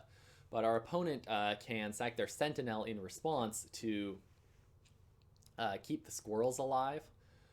We're gonna go ahead and so opponent sacked the Sentinel there, which allowed us to play the natural state. And now that we have a 3/3 Walking Ballista, we can kill one of these Squirrels before it gets too big. And we've got even more Nature's Claim effects, but our opponent has even more Squirrels and another Anvil. So this is actually pretty bad for us. We're going to kill 2 of their Squirrels, but we're going to lose the Ballista in the process. And spoiler alert, that 4/4 Squirrel is going to beat us to death eventually. Opponent has Ingenious Smith. They're recouping on cards. They've got Shadowspear. We're at 9 life. Now down to 4, and with our opponent having Shadowspear in hand, we can needle the Shadowspear, and we can Nature's Claim their Construct token, or we can Nature's Claim ourselves to gain 4 life. But the opponent is just gonna mid-range us out. They're just gonna have more cards, more creatures on board, and then we're gonna lose. So that tells me that my sideboard plan was actually not correct. That we're gonna make a 4/4 Inkmoth Nexus here, thinking that maybe there's something we could draw that would allow us to block and kill our opponent with this Inkmoth Nexus over the course of a couple of turns. But I don't know if there was anything we could draw. Whatever it was, the Ozolith was not it. Turns out Anvil is actually a really good aggro deck. It's like Disciple of the Vault does like 5 damage to your face, and stopping them from activating Anvil does not slow them, or it doesn't disrupt them. It might slow them down, but it's not gonna, their deck isn't just gonna fold to a couple of artifact removal spells. So for game 3, we're going for a much more anti-mid-range, anti-aggro sideboard plan. Come on, MTGO. So yeah, we're bringing back in the Patchwork Automatons. We're bringing in the Shadowspear. And we're keeping the Pithing Needle in the deck, but we're boarding out the Welding Jars and the Ancient Stirrings. So hopefully we can just beat them to death with a big Patchwork Shadowspear, just like gain a bunch of life and kill their stuff, instead of trying to lock them out entirely. We're gonna be a lot more proactive this game, and we get to be on the play. We boarded out 2 Esper Sentinels, and then we drew the other 2 Esper Sentinels. What are the odds? But we are going to keep this hand. This hand has a pretty smooth curve, and it's got a natural state, which I think is going to be useful. And turn 1 Sentinel's not bad, right? Our opponent plays Bauble, they play Synthesizer, they play Anvil. They've got a lot of non-creature spells that I'm expecting I might be able to draw some cards off of. Opponent is going to tear our Urza's Saga, and we are going to natural state their Urza's Saga. Opponent has another Saga. We have a land. But we also have a Walking Ballista, so feeling like we're gonna successfully beat them to death here. We do offer the trade, and they accept both trades with their 1/1s. I was a little surprised to see that, but that's an indication that they have non-creature spells in their hand. Opponent makes a Saga token, and we kill their Saga in response.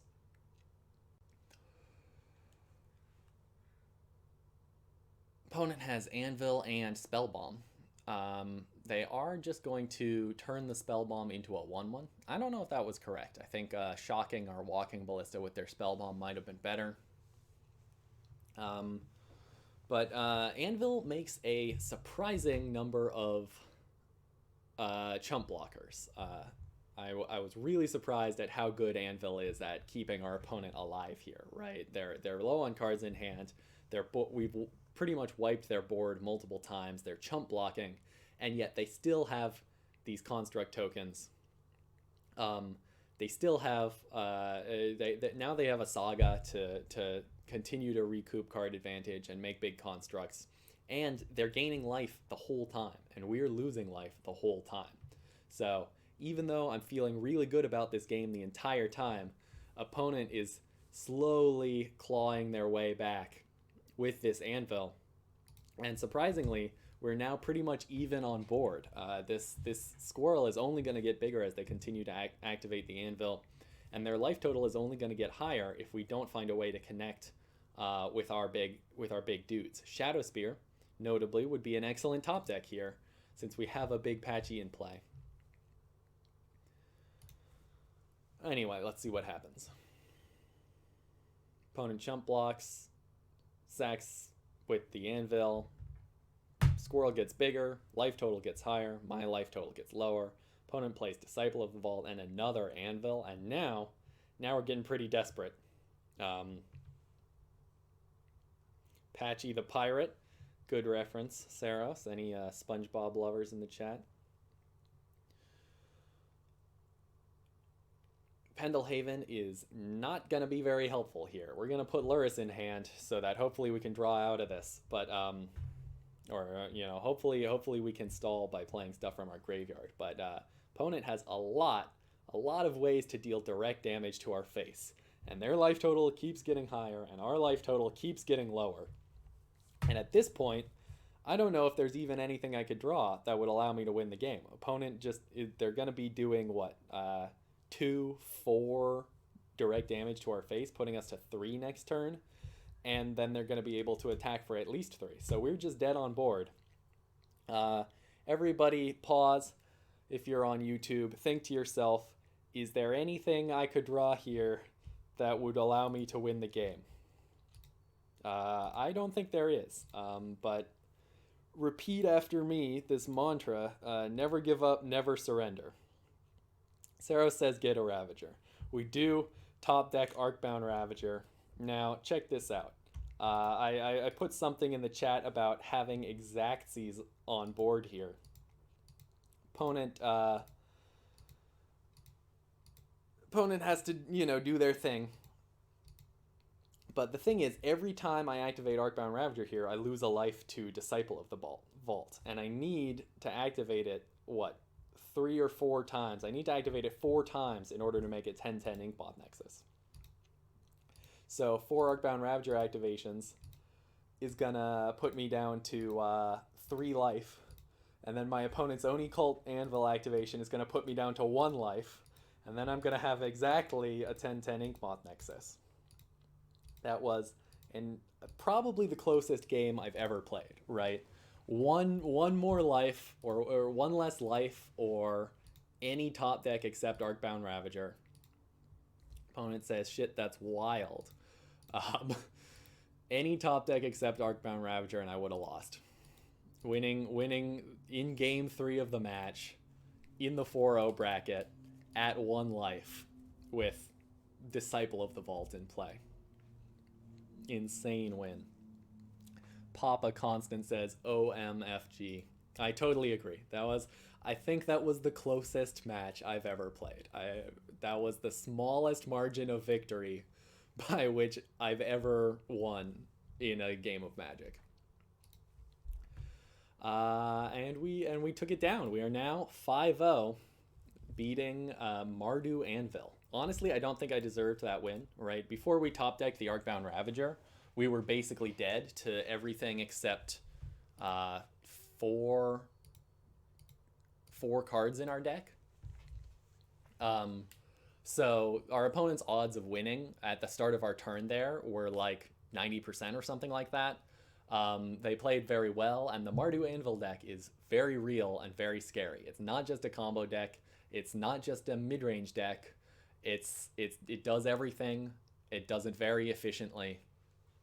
And it produces a whole bunch of chump blockers, but fortunately they don't have flying. If these constructs were Thopters, we would have lost a long time ago.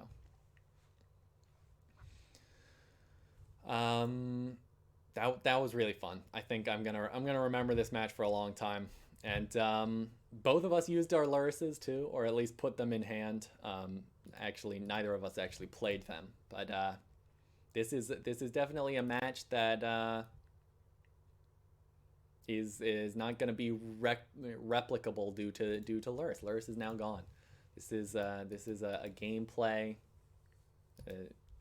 That's gameplay that you can't do anymore. Is put Lurrus in your hand. Round 6, 5-0, Modern Challenge, fun stuff.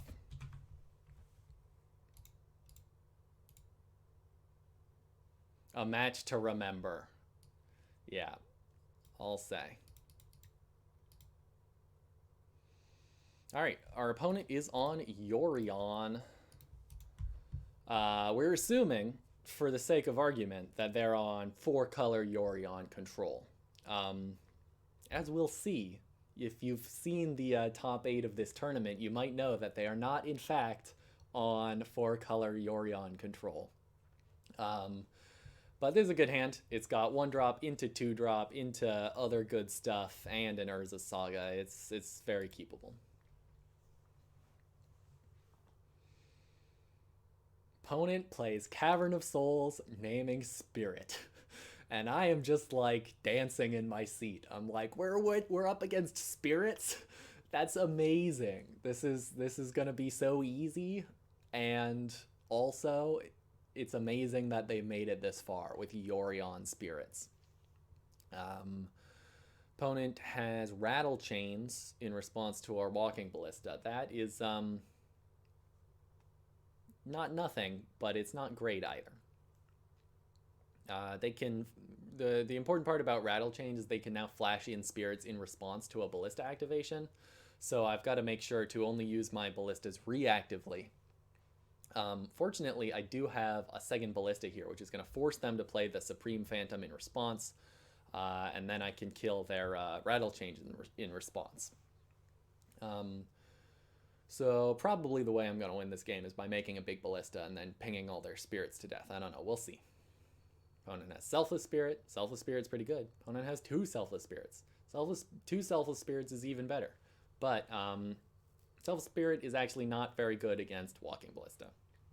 Zabaz is going to allow us to make a fairly large Walking Ballista here, and there's not going to be much our opponent can do after that.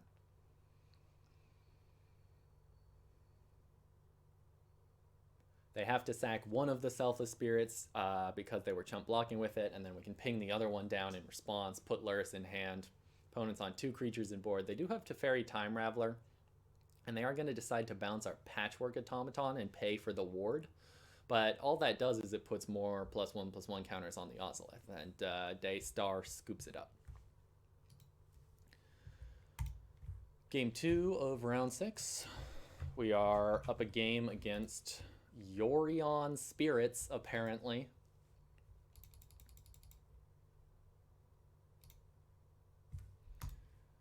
We are going to board in our Shadowspear, and Did we accidentally board in Lurrus? Or does Lurrus leave your sideboard once it enters the companion zone? I guess that's how that works. Anyway, let's see. We're boarding in Shadowspear, and I think that's it. I think it's one Welding Jar out, one Shadowspear in. Shadowspear's really good against beatdown decks like Spirits. I think, you know, they do have Teferi. They've got some interaction, but generally they're not going to be able to beat a 10-10 Patchwork Automaton with a Spirit on it. This is an interesting hand. It's got Sentinel into Patchwork into Sentinel. And an Urza's Saga to follow it up. But it's pretty slow. We are on the draw, and I think we can do better. We are going to mulligan that one. And here we have turn 1 Scales into turn 2 Ravager with Zabaz and Urza Saga. This is definitely a better hand. We're just going to put back a Brushland and hope to kill our opponent as early as turn 4.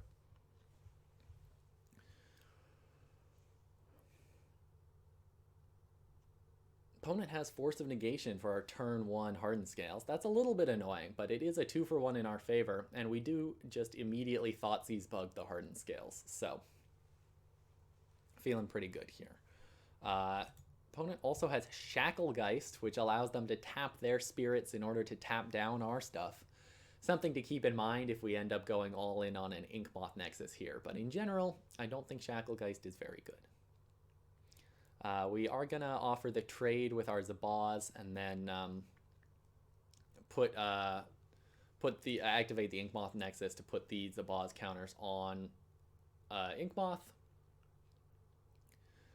And we do just, I think, have enough in order to kill them with Inkmoth here by sacking Zabaz to the Arcbound Ravager. But at this point, I feel like I'm so far ahead, I don't need to. Instead, I'm going to put a Walking Ballista in play and just continue to beat our opponent down. Let's see. We're going to activate Zabaz before damage to get in for one little extra point of damage with our attackers, and then we're going to put a bunch of counters on Walking Ballista while still having a bunch of counters on the Ozolith. It's going to be enough to ping our opponent's Supreme Phantom to death. And we're top decking well. We've got a bunch of beatdowns here. It's possible that we should have just gone for the kill when we had it, but I'm playing lazily, and I feel like I'm feeling a little bit overconfident against our mana screwed Yorion Spirits opponent with only 2 lands, and they do eventually scoop it up. Was I playing safe, or was I just spewing? Who knows? But we got there.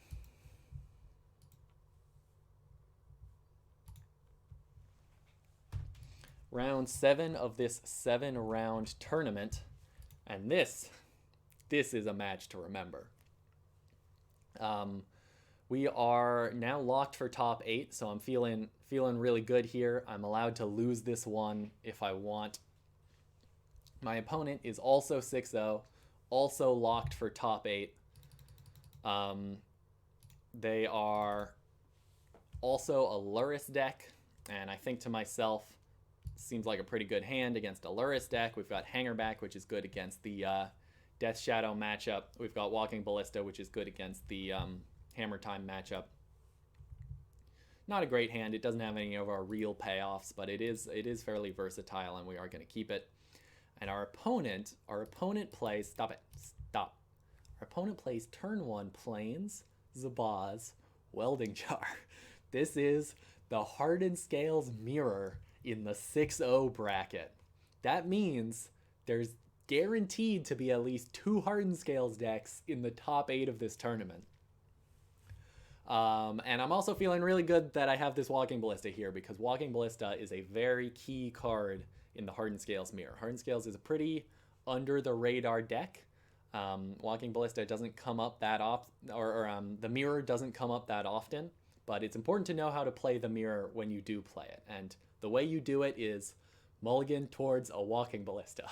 Walking Ballistas and Arcbound Ravagers are all you need in order to beat the Hardened Scales mirror. Amplitude says this is so hype, and man, I agree. I was so stoked, and I I decided to play the Drum Inkmoth Jar first because this could potentially put me on some kind of affinity instead of obviously Hardened Scales. So I decide not to like immediately type something in the chat like Hardened Scales mirror, but that's what I'm thinking to myself. It's like, oh my god, 2 Hardened Scales decks in the top 8. I don't even care if I win this anymore. We are going to find a Ravager off of the Ancient Stirrings. Opponent has main deck Witch's Oven, which I don't really like. I've played main deck Witch's Oven enough, and I think it's just not as good as Patchwork Automaton or any of the other options you have. Opponent does have an Arcbound Ravager, which is scary, but we have a Ravager and a Ballista. And then our opponent plays a Ballista of their own. So they've got a 1/1 Hangarback, we've got a 1/1 Hangarback. They've got an Arcbound Ravager, we've got an Arcbound Ravager. They've got a 1/1 Ballista, we've got a 1/1 Ballista. This is a mirror match. The one thing we have going for us is that we have 2 Arcbound Ravagers and they only have 1. And this is going to be very relevant because what it means is I can sack one of my Arcbound Ravagers to put a bunch of counters on my Walking Ballista. And then my opponent has to stop me because if my Walking Ballista gets big before their Walking Ballista gets big, I can kill their Walking Ballista. So they have to activate their Arcbound Ravager in order to make their Walking Ballista big in response. And then I can activate my second Arcbound Ravager to make my Walking Ballista big in response again. So the thing is, the more Arcbound Ravagers you have, having more Arcbound Ravagers will allow you to win the stack fight. I mean, this is essentially like a counterspell fight. You know, that thing they do in Legacy where they are both playing free counterspells until both players' hands are empty. Except this one is with on-board activated abilities. And this board state gets very complicated. The problem with the double Ravager sack line is that you do have to have enough gas in play to kill your opponent's Walking Ballista twice over before they can kill your Walking Ballista. And we both have Welding Jars in play. So you need at least a 3/3 Walking Ballista in order to ping their Ballista twice and still have Arcbound Ravager up. So our goal here is to have at least 2 Arcbound Ravagers that are both bigger than our opponent's Arcbound Ravager, and bigger than their Walking Ballista plus however many Welding Jars they have. Anyway, let's see how it goes. At this point, we top deck Urza's Saga. Andrin, welcome back. You didn't miss all that much, but you did miss my explanation of the matchup. Suffice it to say, the board state is about to get very, very complicated. But a key thing to remember is that I have 2 Arcbound Ravagers, and my opponent only has 1 Arcbound Ravager. I decided to put Lurrus in hand here. I think having an extra Hangarback and Walker in play. Actually, if I had just played the Hangarback there and activated my own Hangarback, I think I could have killed my opponent's Walking Ballista before they killed me. But I hadn't played the Hardened Scales matchup in a long time. I also, I was 6 rounds into the tournament. I was starting to feel fatigued. I did not feel like doing the math and actually figuring out who was winning on board. But I think that was a mistake because I'm going to have to do the math eventually. And the board state is only going to get more complicated. That being said, having a Lurrus in hand when my opponent doesn't have a Lurrus in hand makes me feel very good about my chances here. Opponent gets in with an Arcbound Ravager. I chump block with a Hangarback Walker. They sack their Esper Sentinel to keep their Ravager alive. I sack the Hangarback Walker to put the counter on my Arcbound Ravager, and then I draw a 3rd Arcbound Ravager. So now I definitely have my opponent beat on board. My plan here is to put a bunch of counters on a Ravager, attempt to kill their Walking Ballista, and then in response to whatever they do, attempt to kill their Walking Ballista again, and eventually have a bigger Walking Ballista than them. They draw Hardened Scales, and I decide to let it resolve. I know I'm getting a Ozolith off of my Urza Saga this turn, and I think it's better to. I think I'm going to be happier to let all of this play out with a Ozolith in play than to do it in response to my opponent's Hardened Scales. I think I still had enough gas on board in order to win the fight before the Hardened Scales, but with the top decked Walking Ballista here, I actually should have them beat, right? All I have to do is get their Ballista off of the board, and then I should have enough enough counters on my Ozolith in order to kill them with this Ballista. So that's what I do. I activate Ravager a couple of times. I attempt to put counters on Walking Ballista. They activate Hangarback in response. I activate Hangarback in response. And then I activate my second Arcbound Ravager to try and put counters on Walking Ballista in response to the Hangarback activation again.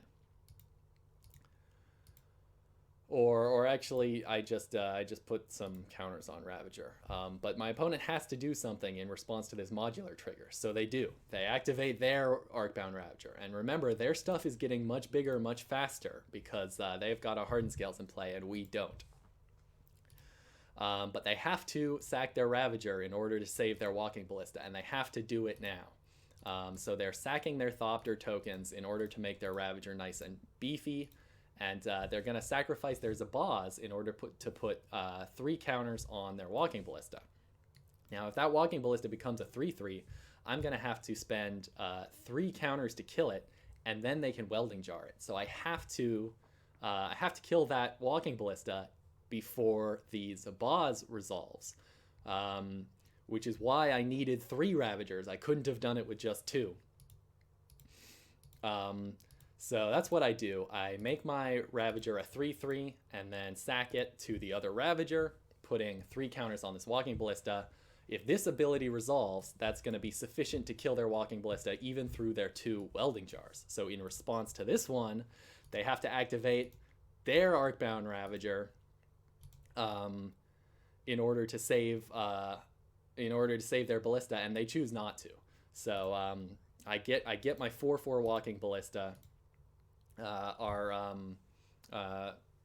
My Arcbound Ravager ability resolves, so now I have a 4/4 Ravager to boot, and I ping their Walking Ballista. So they Welding Jar the Walking Ballista. So I ping it again, and they Welding Jar it again. And then I ping it a 3rd time, and they attempt to save it with Arcbound Ravager. And then I ping it a 4th time, and then they save it with Arcbound Ravager. Then I ping it a 4th time. Their Ballista is finally dead. All the abilities on the stack resolve. And now I have a Walking Ballista, the Ozolith, and Arcbound Ravager, which is going to be enough to kill them. Somebody clip that. I definitely want to screenshot how big the stack got there. What a crazy game. What a crazy matchup.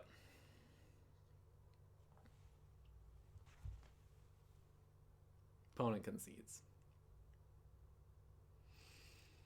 Amplitude says you really earned this one, man. It felt so good. It felt so good to finally be winning on that stack after the board state got so complicated. Papa Constant says, very important demonstration of why numbers of points of interaction matters more than anything else. Zero says, this is the only mirror that is fun and interesting. Yeah, I agree on both counts. Opponent had a lot more +1/+1 counters than we did, but we had more on-board activations. So a couple of chatters say their brains hurt. If you play Hardened Scales and you think you have mastered the deck, I challenge you to go over the replay of this game or the VOD of this video and tell me the point at which I was winning on board. Tell me the misplay that either of us made or at what point was it correct to start the fight and activate the Walking Ballista and justify your answer? If you can do that, and I do not feel like doing that right now because that is way too much work, then you have truly mastered the Hardened Scales deck. Hardened Scales is a really hard deck to play with. It's also a really hard deck to play against. So when you've got two Hardened Scales players in a match, it's just a shit show. All right, let's go on to game 2 of round 7.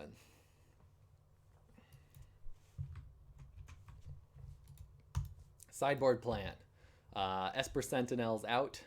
They're fine in this matchup. You do play some non-creature spells, but generally they're not going to be as good as removal spells. Patchwork Automaton out. Having a big beater is almost completely useless in this matchup. You'll just have so many Thopter tokens and Zabazes with which to chump block. And Walking Ballista is the only card that really matters in this matchup. So I'm gonna board out the Patchwork Automatons and keep in the Welding Jars. I think I go back on this for game 3. I think I actually decide that Patchy and Shadowspear is going to be the plan. Because if you don't have Walking Ballista, you might be able to win with a big life-linking, trampling beater.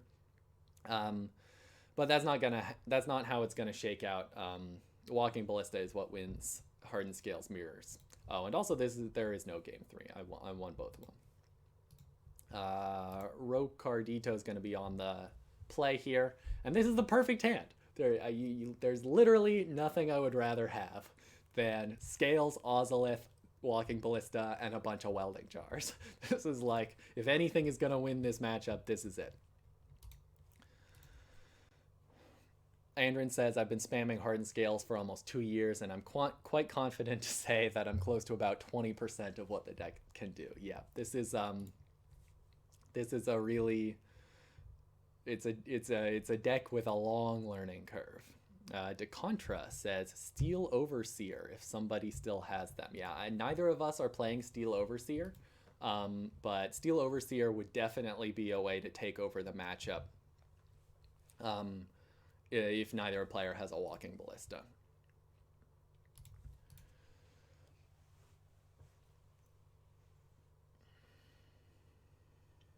Opponent making a big Patchwork Automaton, playing an Arcbound Ravager. That's some scary stuff. I'm getting a little scared here, actually. You know, they're beating us down. We've got the only thing we have going for us is a 1/1 Walking Ballista, and we're probably gonna need some help in order to actually take this one down. But I'm still feeling good because I'm up a game, and Walking Ballista is really, really good. Saros says, Scales is still as fun as it was back in mid-2018. And I agree. I never played the deck back in 2018, but I am having a lot of fun with it. And I top-decked Arcbound Ravager, and now my opponent doesn't have any flying blockers, so I'm just going to kill them with Inkmoth Nexus. Bit anticlimactic, nothing like it was last game. But whatever works, right? All right, that was the Swiss. That was 7-0 in the Swiss. And we are definitely going to see some of these round 5, 6, 7 opponents come back in the top 8. Rocardito was also locked for top 8 at this point, so I know for a fact that we're going to see... or that Hardened Scales, we could see Hardened Scales come back. I don't know it for a fact, right? They could, Rocardito could lose, or I could lose, but you probably know already how the top 8 is going to go down, but I am so excited for the top 8. I was thinking of breaking for lunch at this point, but I'm just going to power through. I'm having a lot of fun. All right, we are undefeated going into the top 8 of the March 5th Modern Challenge.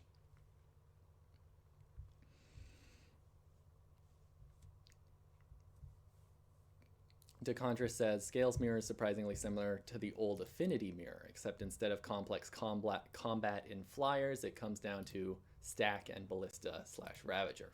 And I agree. So we are against Coert. We had the number 1 seed, and they are the number 8 seed, so they're the only 5-2 player in the top 8, which, you know, gives me a little bit of confidence. Seems like a great opening hand against the field. It's going to be an interesting decision whether I play Scales or Sentinel on turn 1 here. Scales could allow me to have a 2/2 Walking Ballista. That's going to be good against creature decks. Sentinel plus Welding Jar is obviously going to be good against spell-based decks. And our opponent is not on a companion, so I think I'm going to go ahead and open up with the Sentinel.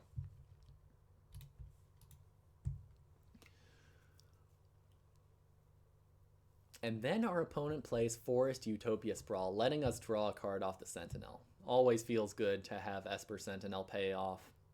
And it felt so good, in fact, that I decided to play another one. Opponent fetches Overgrown Tomb and plays Spike Feeder. And I'm like, oh boy, we're up against Heliod. Good thing we've got this Walking Ballista, right? Turns out it wasn't a spell-based opponent, even though our Esper Sentinels did end up being good. They are quite vulnerable to opposing Walking Ballistas. So, feeling very happy about the Scales plus Ballistic combo here.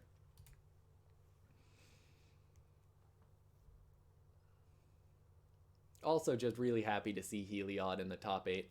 Opponent does decide to accept the trade of 1 Spike Feeder for 1 Esper Sentinel and 1+1/+1 counter. This is a trade I'm happy to offer and happy to take. Opponent does have a 2/2 Walking Ballista, which is going to trade for our Walking Ballista and also our Welding Jar. And now we're going to have to win the game with just Hangarback Walkers. This was a misplay. I played a 3/3 Hangarback Walker when I should have played 2 2/2 Hangarback Walkers. That way, if I top deck a land, I could put Lurrus in hand and activate both Hangarback Walkers. And it's just 1 extra point of power on board / Thopter. Something I realized immediately after I did it, that was just the wrong line, but it didn't end up mattering. Opponent does play Collected Company and lets us draw a card off Esper Sentinel, and then they whiff. They whiffed off of Collected Company. I'm sorry, this was just, it's not their fault, right? That was hilariously unlucky for our opponent, and I do feel bad for laughing, but just like, when the company deck just completely whiffs, nothing to hit off the company. Maybe they saw like 2 Walking Ballistas in their top 6 cards. This Zabaz is a nice pickup, not an Arcbound Ravager, but we are gonna get there in the end. Play our Lurrus and prepare to find a way to kill them with this Walking Ballista next turn. Opponent has Auriok Champion and Heliod. We draw Spire of Industry, which is a really great pickup. It's going to allow us to activate Zabaz. And if we have a Ozolith off of the Urza Saga next turn, then we can sack our Hangarback Walker to put counters on the Ballista and kill our opponent. Instead, our opponent gets to make their Auriok Champion a 2/2 due to the trigger off of the Ballista coming into play.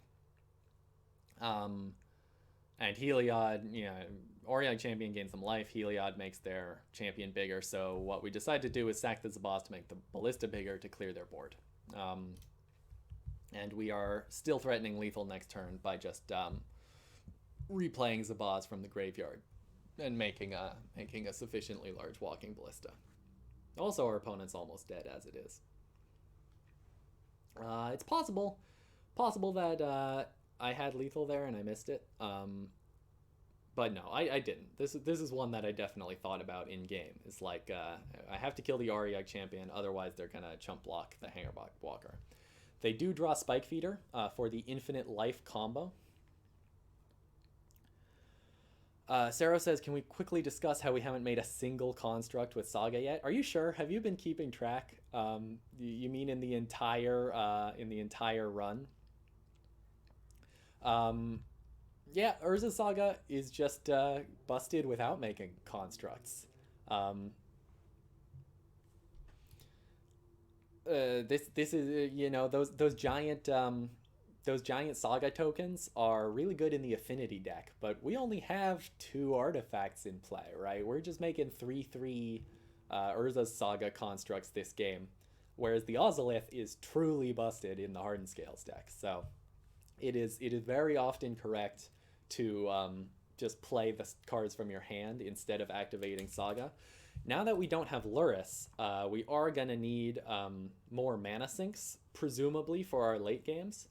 But we actually already have mana sinks in our deck that we're not even using. So that's one of the reasons why losing Lurrus is really not going to hurt us. It's like, if we have 3 extra mana, we already had things in our deck to be doing with that 3 extra mana. It's just that Lurrus was occasionally slightly better than making a construct token. I think the deck is going to be totally fine, even when it's flooded, even without Lurrus. All right, game 2. Don't mind me while I borrow that argument. Yeah, go ahead, quote me. Go ahead and at me. Sarah says, "Why don't you make a construct with the meme capitalization?" That's why. The reason is I prefer to win games. So this hand has a Saga and some 2-drops. I think this is probably going to be a mulligan. We're boarding in Pithing Needle, which we can use to name Spike Feeder or Walking Ballista to prevent our opponent from combo killing us, and a single copy of Shadowspear, which should allow us to not be afraid of anything my opponent has on board. Boarding out a couple of Esper Sentinels. I mean, the first Sentinel was really good last game. The second one was pretty useless. But generally we're not expecting Sentinels to be good here. And like with the Hardened Scales matchup, actually these 2 decks play out pretty similarly, right? They're aggro decks that have a lot of combo potential.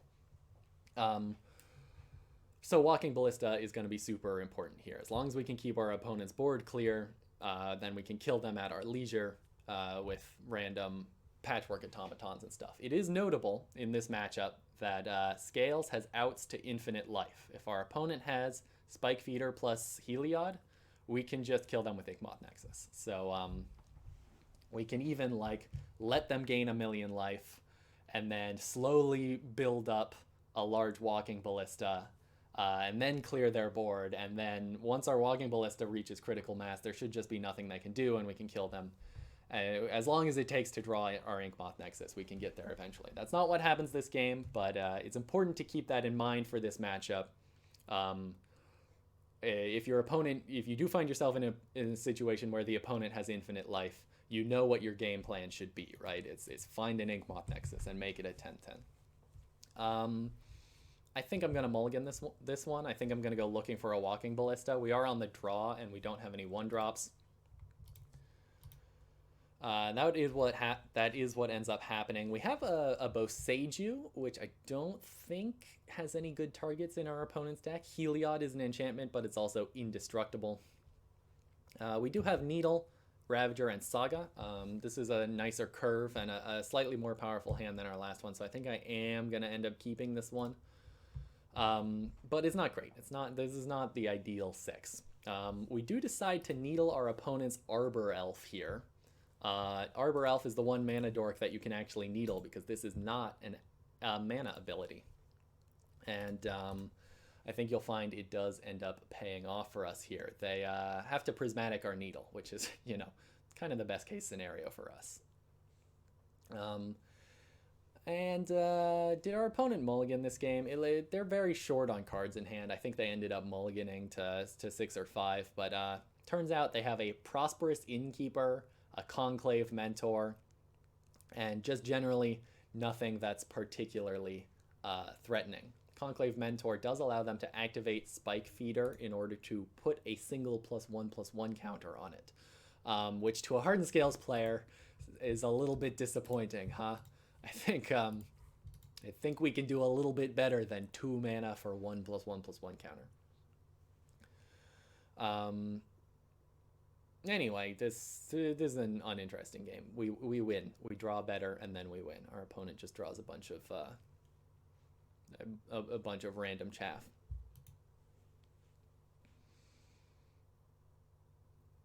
Oh, and we have enough on board to just kill them with a 10/10 Inkmoth Nexus here after we get Ozolith with this Urza Saga. So as soon as they played that Utopia Sprawl, I already knew that we had the kill.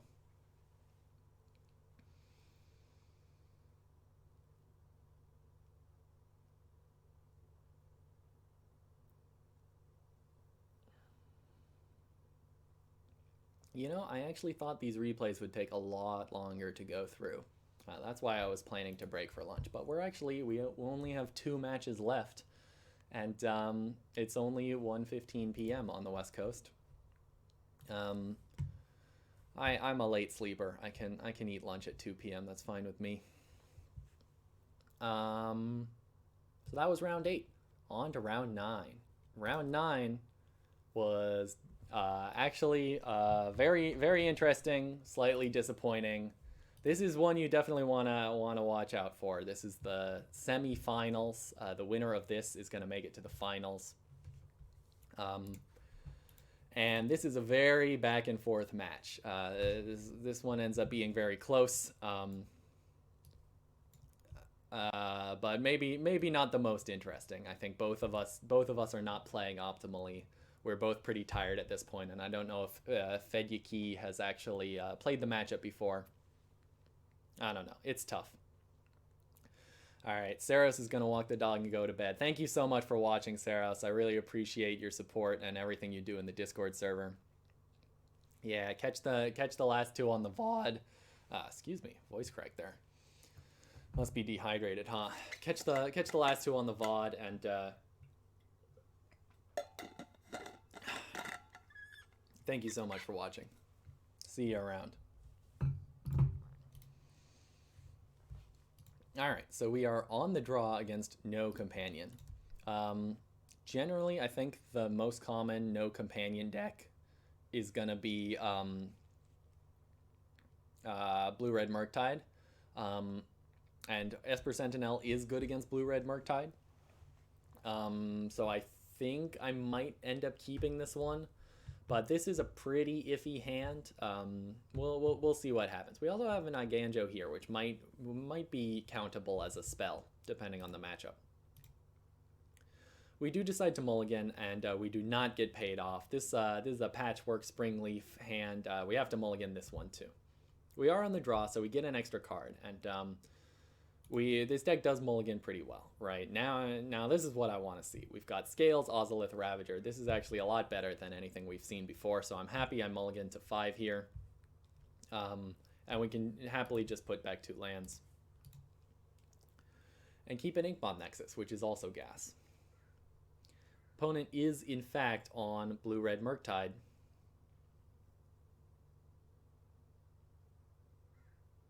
And we top deck a Saga. That's good.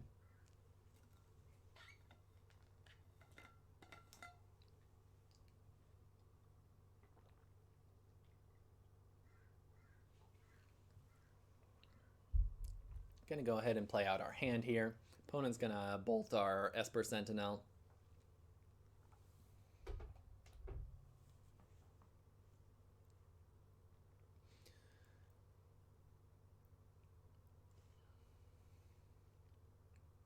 Opponent has Iteration into Unholy Heat, but no 4th land. They are going to get to kill our Ravager, and they do decide to leave up the DRC to block, which is very smart. If I had had another Ravager here, I could have been able to kill them with Inkmoth Nexus. As it is, we're just going to make a fairly large Patchwork Automaton, which should be hard for our opponent to kill. And yeah, we could have made a Construct there, but I think I'd rather play this Patchwork Automaton because it actually costs our opponent 3 mana to Unholy Heat the Patchwork Automaton. And also the Automaton puts counters on the Ozolith, whereas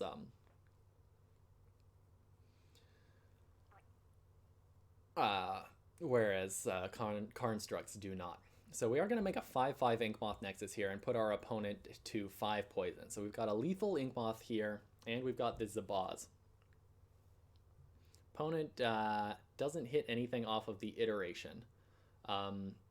So we are going to attempt to kill them with this Inkmoth. They do have Unholy Heat for the Inkmoth, which I can Welding Jar, but that does remove it from combat, so we still don't get to kill them.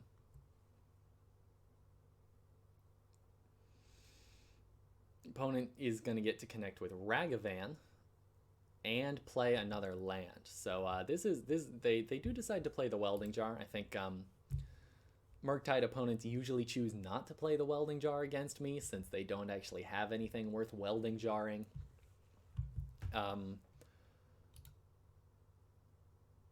We do have another Zabaz. So this is a huge misplay, actually. This is a game-losing misplay. I decide to cast the Zabaz and put the extra counters on the other Zabaz. This is bad because the one card I'm most afraid of here is Archmage's Charm. If my opponent can steal my Zabaz and block my Inkmoth Nexus, then they might be able to kill me with this DRC next turn. By putting the... no, actually, I'm fine putting the Zabaz counters on the Zabaz. The mistake I make is when I go to combat with this lethal Inkmoth Nexus, and I decide to put the Ozolith counters on the Zabaz instead. Now, what I forgot was that my opponent has a treasure token in play, and the line they can take here is Archmage's Charm to steal my Zabaz, and then treasure token to activate Zabaz, give it flying, and now that I've put the Ozolith counters on the Zabaz, it's actually bigger than my Inkmoth Nexus. If I had put the counters on the Inkmoth Nexus, Inkmoth would have been able to kill the opponent's Zabaz. It would have been a chump block, and then I would still have this lethal Inkmoth Nexus in play for next turn. And my opponent would have no Zabaz in play with which to kill me. As it is, I make a game-losing misplay here. And opponent does see the line, and now they just have lethal. Actually, they wouldn't necessarily have lethal, because Inkmoth would shrink the Zabaz, but I would have, well, let's see. They would get in for 4, putting me to 3. And I would get these 4 counters on the Ozolith. Making it a 6 counter Ozolith, and then I get 2 from the Walking Ballista and 7 from the Ozolith. So I get a 10-10 Walking Ballista, or I get a 9-9 Walking Ballista. I think I should not have conceded here. I think I at first I got salty that I misplayed with the Zabaz Inkmoth line. But then all my opponent had to do was tap this Fiery Islet for mana, putting them down to 9 life, and also not have anything in hand, which is pretty unlikely. But I had a route to victory here, and I just conceded anyway. Never concede. If there's a lesson anywhere here, it's never concede. You should just I mean, normally when you right click, there's a little concede button here. Obviously it's not here because it's a replay, but just take a Sharpie, cross out that concede button on your monitor, because you should never concede. All right, we are now down a game. I'm feeling not great about how that last one went down. I made multiple misplays. I was really just not in the right headspace. But I take a deep breath and I think to myself, this is still a good matchup. This is the finals. If there was ever a time to double down, this is it. I mean, this is the semifinals, but this is the top 8. I know I have it in me. I know my deck has the cards in it for me to win this match. So I just have to ignore what's happened so far and play better. We do decide to board out 3 Hangarback Walkers because those are our worst card against Archmage's Charm. And we board in Relic, and Shadowspear. We really don't have a lot of good sideboard options for this matchup. This is one of those matchups in which the deck basically comes pre-boarded with Esper Sentinels and Patchwork Automatons being so good against non-creature spells and damage-based removal. However, I still think Hangarback is a bit of a liability, so I bring in whatever I have, which is a Shadowspear and 2 relics. We do decide to keep this hand. We're gonna have to make green mana using the Springleaf Drum, but we can go turn 1 Drum into turn 2 Automaton, Hardened Scales, and then trigger the Automaton the following turn with another Automaton and a Welding Jar and an Urza Saga. So Springleaf Drum seems pretty good here. Actually, seems like it's being better in this hand than a green land would have been in the same spot. So, and it has the potential to trigger Patchwork if I do draw a green land. So this might be an example of why I'm gonna keep Springleaf Drum in even after I no longer have Lurrus. It does definitely synergize with Patchwork Automaton. We are going to play the Patchy, we're going to play the Hardened Scales, and our opponent is going to have Spell Pierce for our Hardened Scales. That's a little bit annoying, but fine. It's a 1-for-1. And our hand is still good without it. We are drawing a few more lands than I would really want with this Springleaf Drum. But good thing we have Lurrus, right? We could even make Constructs if we have extra mana. This would, in fact, be the first Construct I've made all challenge, if I decide to make one next turn. Opponent has EE on 2, which is a little bit annoying. It is going to kill one of our Patchworks, but we do have a Welding Jar. And one thing we can do is actually tutor for a second Welding Jar. So now this EE is actually just going to kill Welding Jars. It's not going to be killing our 5 power worth of Patchworks. And our opponent is down to 8 life, and we have 9 power and toughness in play. They do have Fury, which is going to be good enough to kill our Construct token, but we can actually save it by activating Inkmoth in order to... Ooh, opponent misplayed there. By activating Inkmoth in order to grow the Construct. Opponent, after seeing my trick with the Inkmoth, they decide to bolt the Construct in order to make sure it dies. Anyone see the misplay? They could have just bolted the Inkmoth Nexus. Then I wouldn't have had an Inkmoth Nexus in play. I don't think that ends up mattering, but just a bit sloppy from the opponent. And we do, in fact, have enough to kill them just by playing an artifact and attacking for 7. So now we are 1-1 on the draw against Murktide.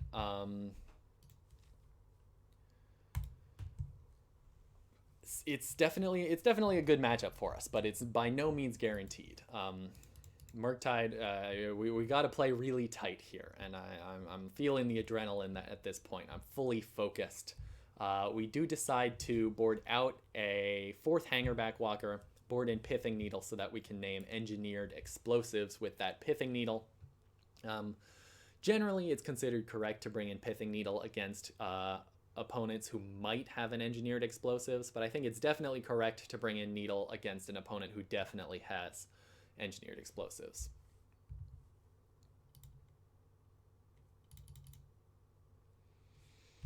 Andrin says it's quite the explosive deck, or is it Andrayan because of the 4? Is that a letter A for? I don't know. Anyway, it is quite the explosive deck. We definitely win out of nowhere a lot of the time. And you know, I miss lethal with this deck on a regular basis. I think I've missed lethal at least once in these 10 matches. Which means my opponent is probably missing lethal when I have it at least like 3 times as often as I am, right? Most people don't have a lot of experience playing against the Hardened Scales deck. A huge advantage you have as a Hardened Scales player is that, like, you might be able to kill your opponent and your opponent would have no idea that they were already dead.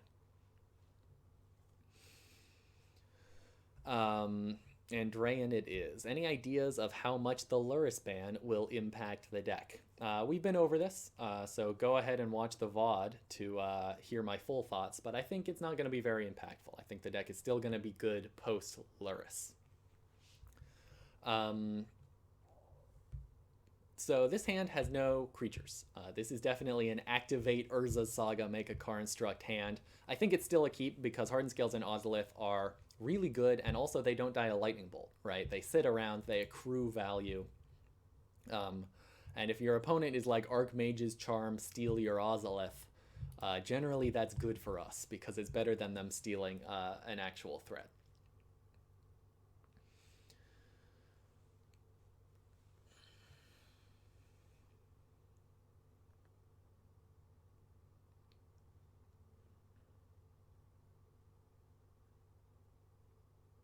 We do draw another Hardened Scales, always good to have. This does open us up to an Engineered Explosives on 1, but I decide to play it out anyway to try and get my opponent to crack their EE if they have it. We do have an extra Hardened Scales, and EE on 0 would actually be a little bit scarier here, as it would blow up our construct tokens, which are our only real threats.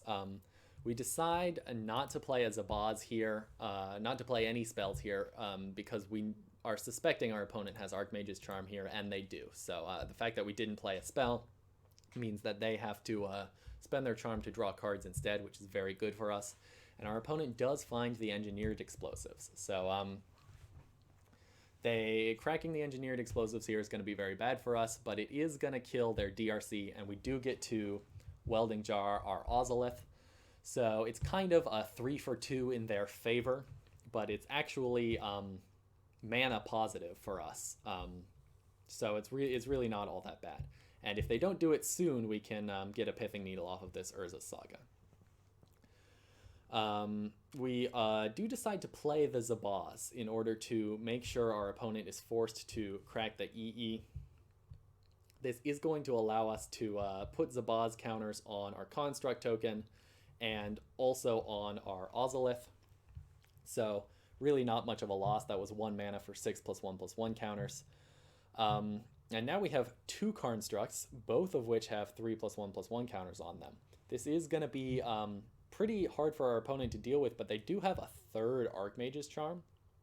We decide to get Relic off of the Urza Saga. There are definitely other powerful things we could have gotten in this spot, but at this point our opponent has a lot of cards in hand, and I'm starting to feel pretty afraid of Murktide Regent. So getting the Relic does allow us to hedge against Murktide, and it cantrips, so it's really a pretty low risk play. We do have 3 pieces of gas in hand, but notably they are all colorful spells, and our opponent has red mana and 2 islands, so I'm pretty afraid of Blood Moon at this point. Luckily they don't have it, and we are going to get to play these colorful spells out of our hand. But if our opponent had just drawn Blood Moon there, we probably would have lost. At this point, we are losing on board, but we have a pretty good hand. Our opponent only has 3 cards in hand, well, 5 after they draw off the Baubles, 6 after they draw for turn. So it's kind of anybody's game at this point, but opponent is getting very low on time.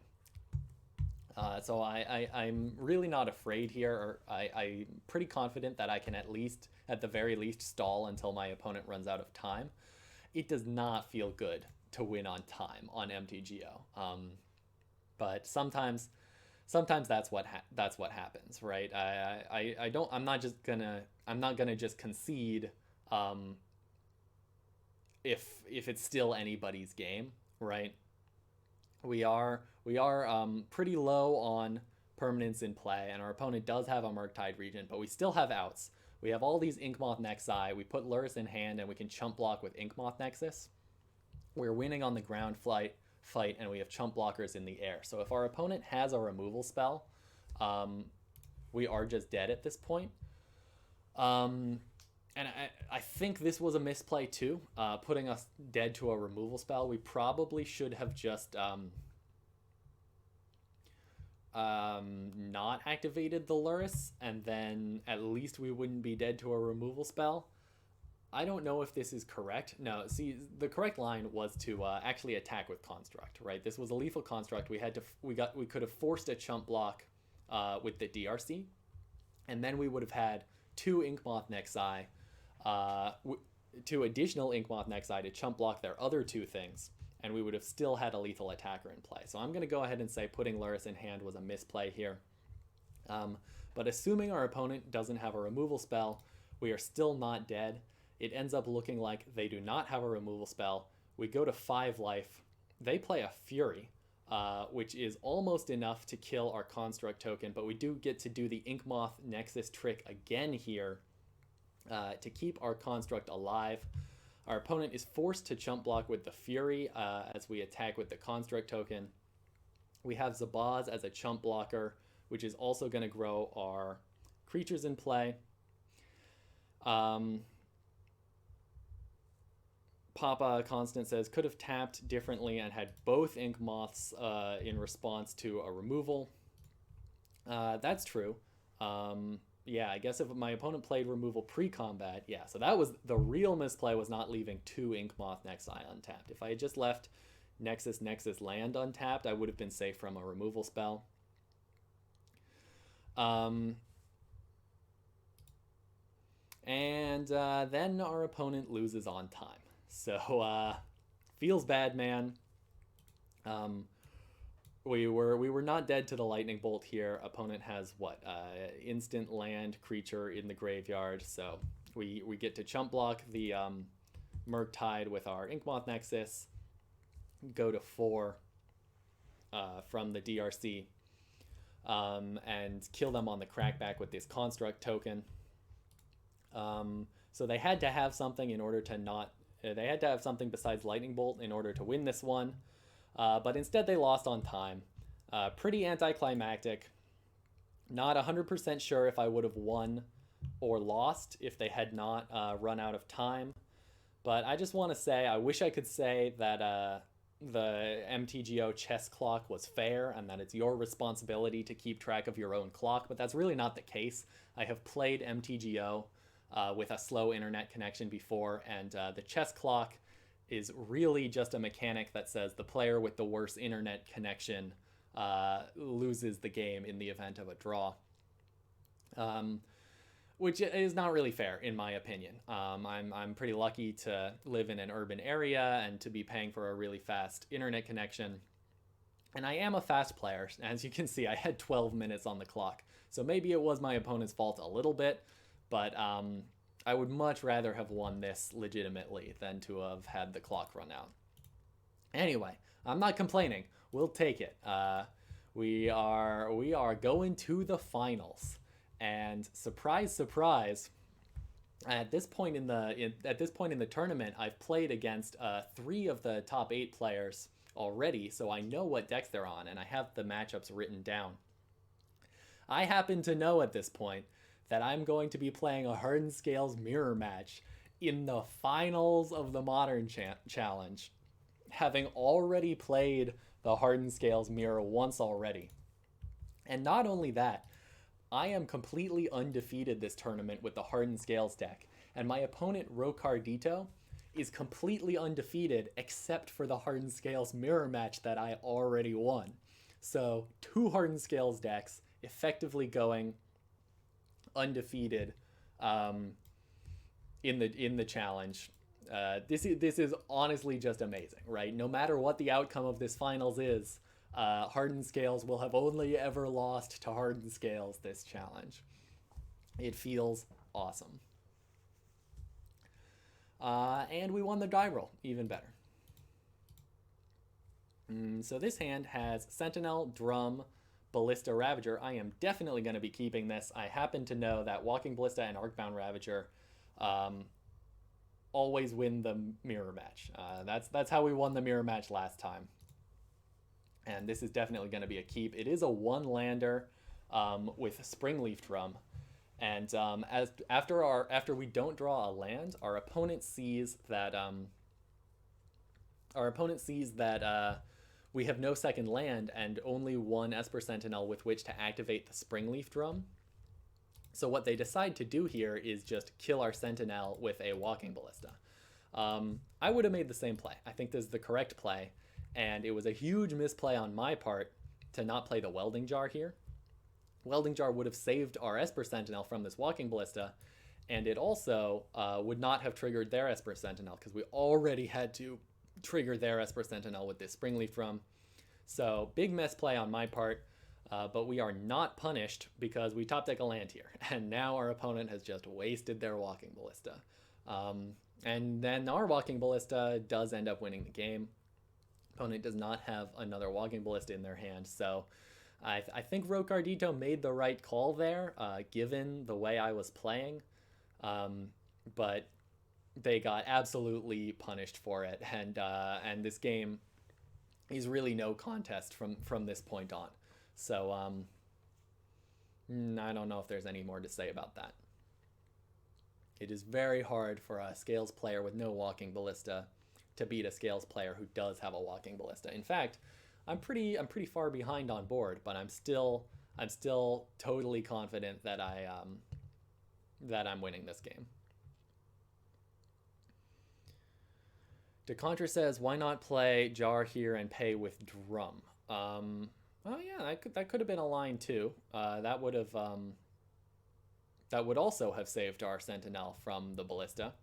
We didn't even have to do that though. We could have just played the Jar on turn 1. I wasn't trying to bluff removal. I think I was just trying to save the Welding Jar for Patchwork Automaton. Because like Rokardito knows I'm not main decking any removal in. We do pick up Boseiju, which is a really nice pickup. We're planning to try and convince our opponent to go all in on the Ozolith and then Boseiju their Ozolith. So yeah, not only did I misplay at the very beginning of this game, but I even had an opportunity to make up for it, and I was still not punished for it. But yeah, I was saving the Jar for value. I wanted to put counters on my Patchwork Automaton.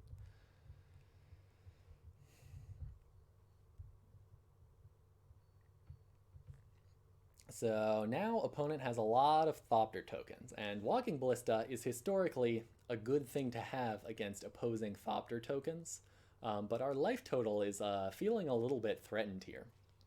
We have Lurrus and we have Boseiju. We do decide to play Arcbound Ravager from our graveyard.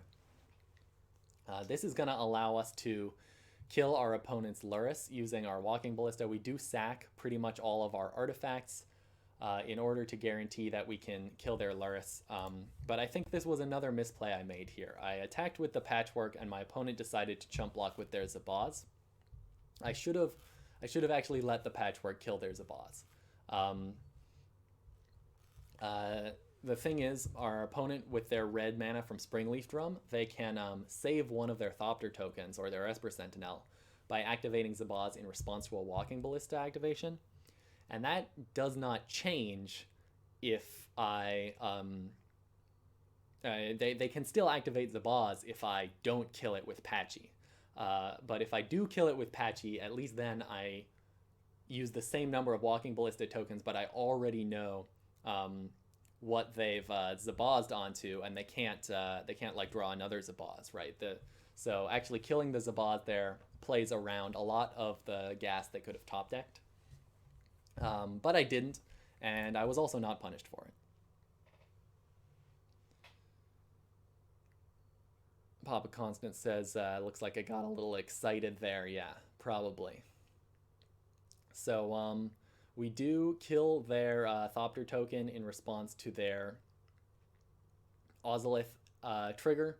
They do attack us down to 6 life, but I have a Lurrus to help me gain life. I can cast Arcbound Ravager from the graveyard. I can cast Boseiju for just 1 mana due to having Lurrus in play, and I can continue to make my Walking Ballista bigger using Arcbound Ravager. Opponent activates Inkmoth Nexus to try and block my Walking Ballista. I ping down the Inkmoth Nexus, and I also grow the Ballista using Arcbound Ravager to kill their Esper Sentinel without having to activate Ballista.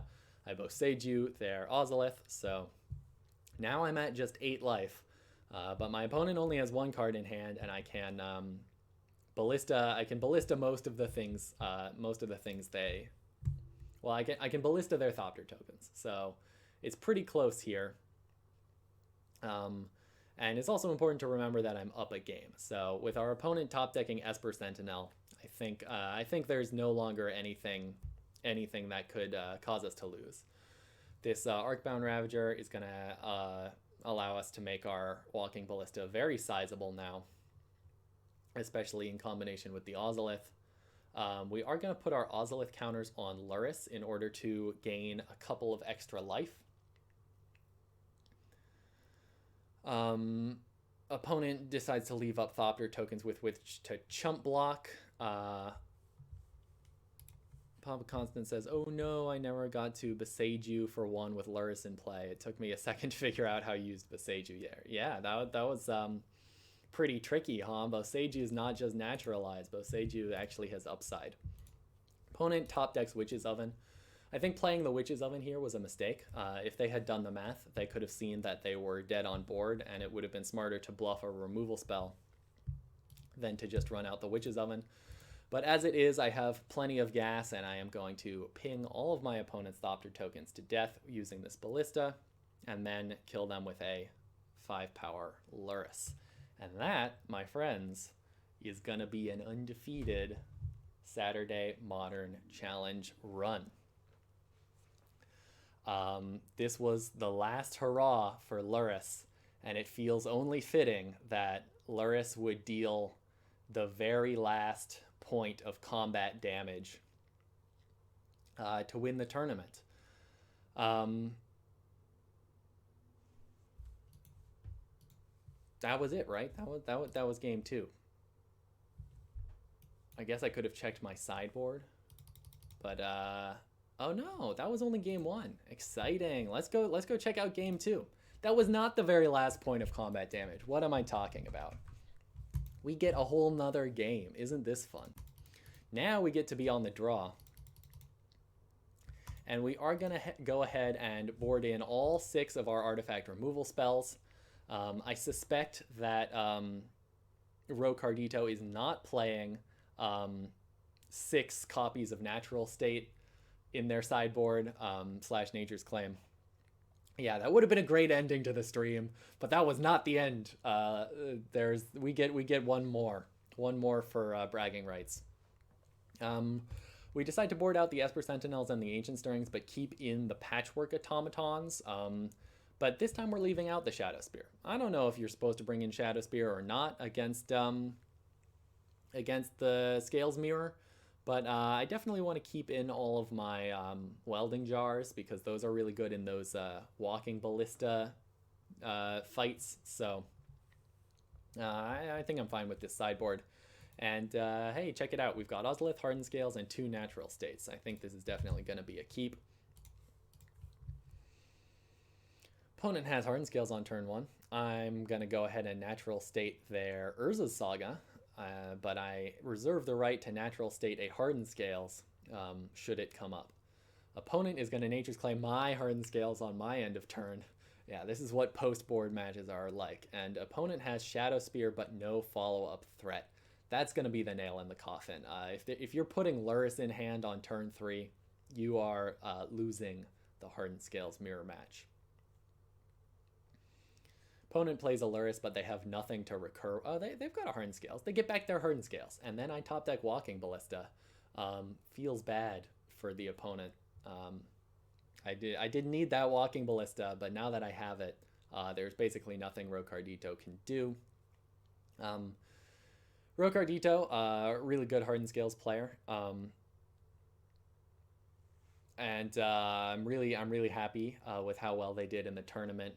We do have a friendly chat after I present lethal with this Walking Ballista, which will be I don't know if it's this turn or the next turn, but it's coming soon. I'm really happy to have won all 4 games of the Hardened Scales mirror matches. I think this is a really skill testing mirror match. Yeah, Robo-Dog is up from his nap. And I'm really happy with how it turned out, and really happy with the results. This was just an incredibly fun tournament. We had some really lucky moments and some really crazy matches. Andrian says, "Pet the dog, mirror boy." That's a good boy. And Rocardito actually has Lion Sash in the board. I don't think Lion Sash is good. A lot of people have asked me about Lion Sash. I'd much rather have Relic of Progenitus if my opponent's playing graveyard shenanigans. and I'd much rather have Patchwork Automaton if I'm trying to beat my opponent down with a large dumb beater. I don't know. I guess it's possible to do some Ozolith shenanigans with Lion Sash. It's possible to make some very large Inkmoth Nexus, but I think generally this deck just does not have that much white mana available. And I don't think we're really gonna want to be playing a lot of white cards now that we don't have Lurrus anymore. We're probably going to want to double down on the green and possibly splash red for Ancient Grudge, Wear Tear, Zabaz activations, that sort of thing. Lion Sash might surprise me, but I'm definitely not going to be playing it in my next draft of the deck. That was the real end of the 10-0 run. This will be on YouTube soon, and yeah, it was just totally exhilarating. I'm definitely gonna try and play the Super Q next weekend, and I'm definitely gonna be testing no Lurrus Hardened Scales builds all week long to figure out where our deck fits in the meta, the new post-Lurrus Brave New World meta. Anyway, mostly what I have to do is rework the mana base. I think we can definitely trim on colorful mana. We can play like more Spire of Industries, probably fewer Eiganjos and Boseijus, to try and get more red mana. I think I'm going to stick with 23 and Springleaf Drum for the mana base. R. Jere says Lurrus was very relevant to the trophy. That's true.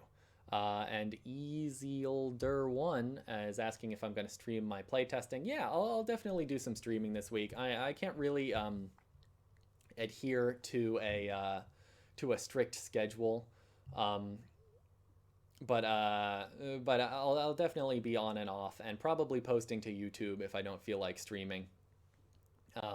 YouTube is still going to be my main source of content, and I'm mostly just recording this.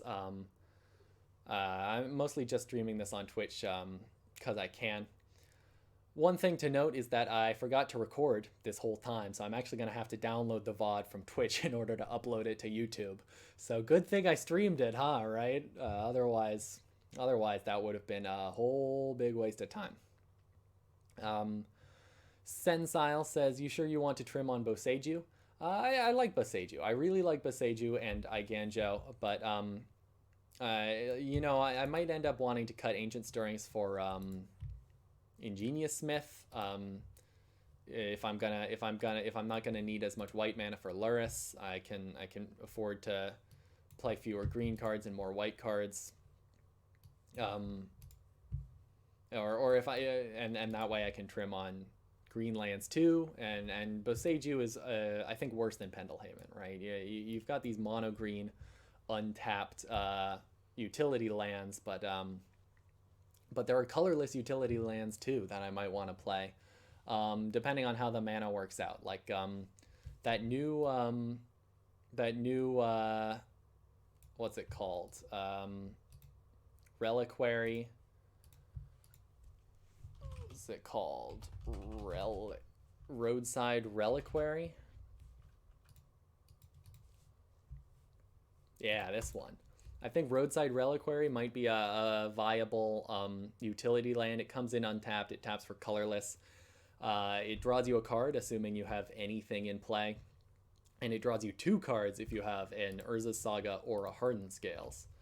And I think 2 cards is really big game, plus this being a painless utility land. So if we can slim the mana base down, I definitely want to test one of these in the main deck. There's also Phyrexia's Core, which is just a sack outlet, which is also a colorless utility land. R. Jere says, deck felt really well with Fetch, Shock, and Llanowar reborns. Yeah, I also definitely want to test out a fetch shock mana base. I think at this point we don't need multiples of any color. We really just want like one white, one green, and one red every game, right? Since we aren't having to cast Lurrus. We could even just play like a Naya Triome, right? What if we just played one Naya Triome, a bunch of shocks, and the rest were just untapped lands? Or not shocks, I mean fetches. I don't know. I don't think this deck really wants tap lands. I don't really like Llanowar Reborn, but I do kind of like Power Depot. I think Power Depot is a fun utility land to be playing. I don't know. It's very close between Power Depot and Llanowar Reborn. Probably the Llanowar Reborn is better. But anyway, that's going to do it for today. Thank you all so much for watching, and I can't wait to get back into some leagues and just see what is going to happen to the new meta. It's a brave new world out there. We no longer have to play Lurrus in our sideboard. Even though there are no 3-drops I want to be playing, Lurrus was literally free in this deck. So it definitely, the banning definitely didn't make our deck better. But the meta could end up being completely different. So who knows if we're going to be better positioned or worse positioned in the meta starting now. Thank you so much, and let's go find somebody to raid, shall we?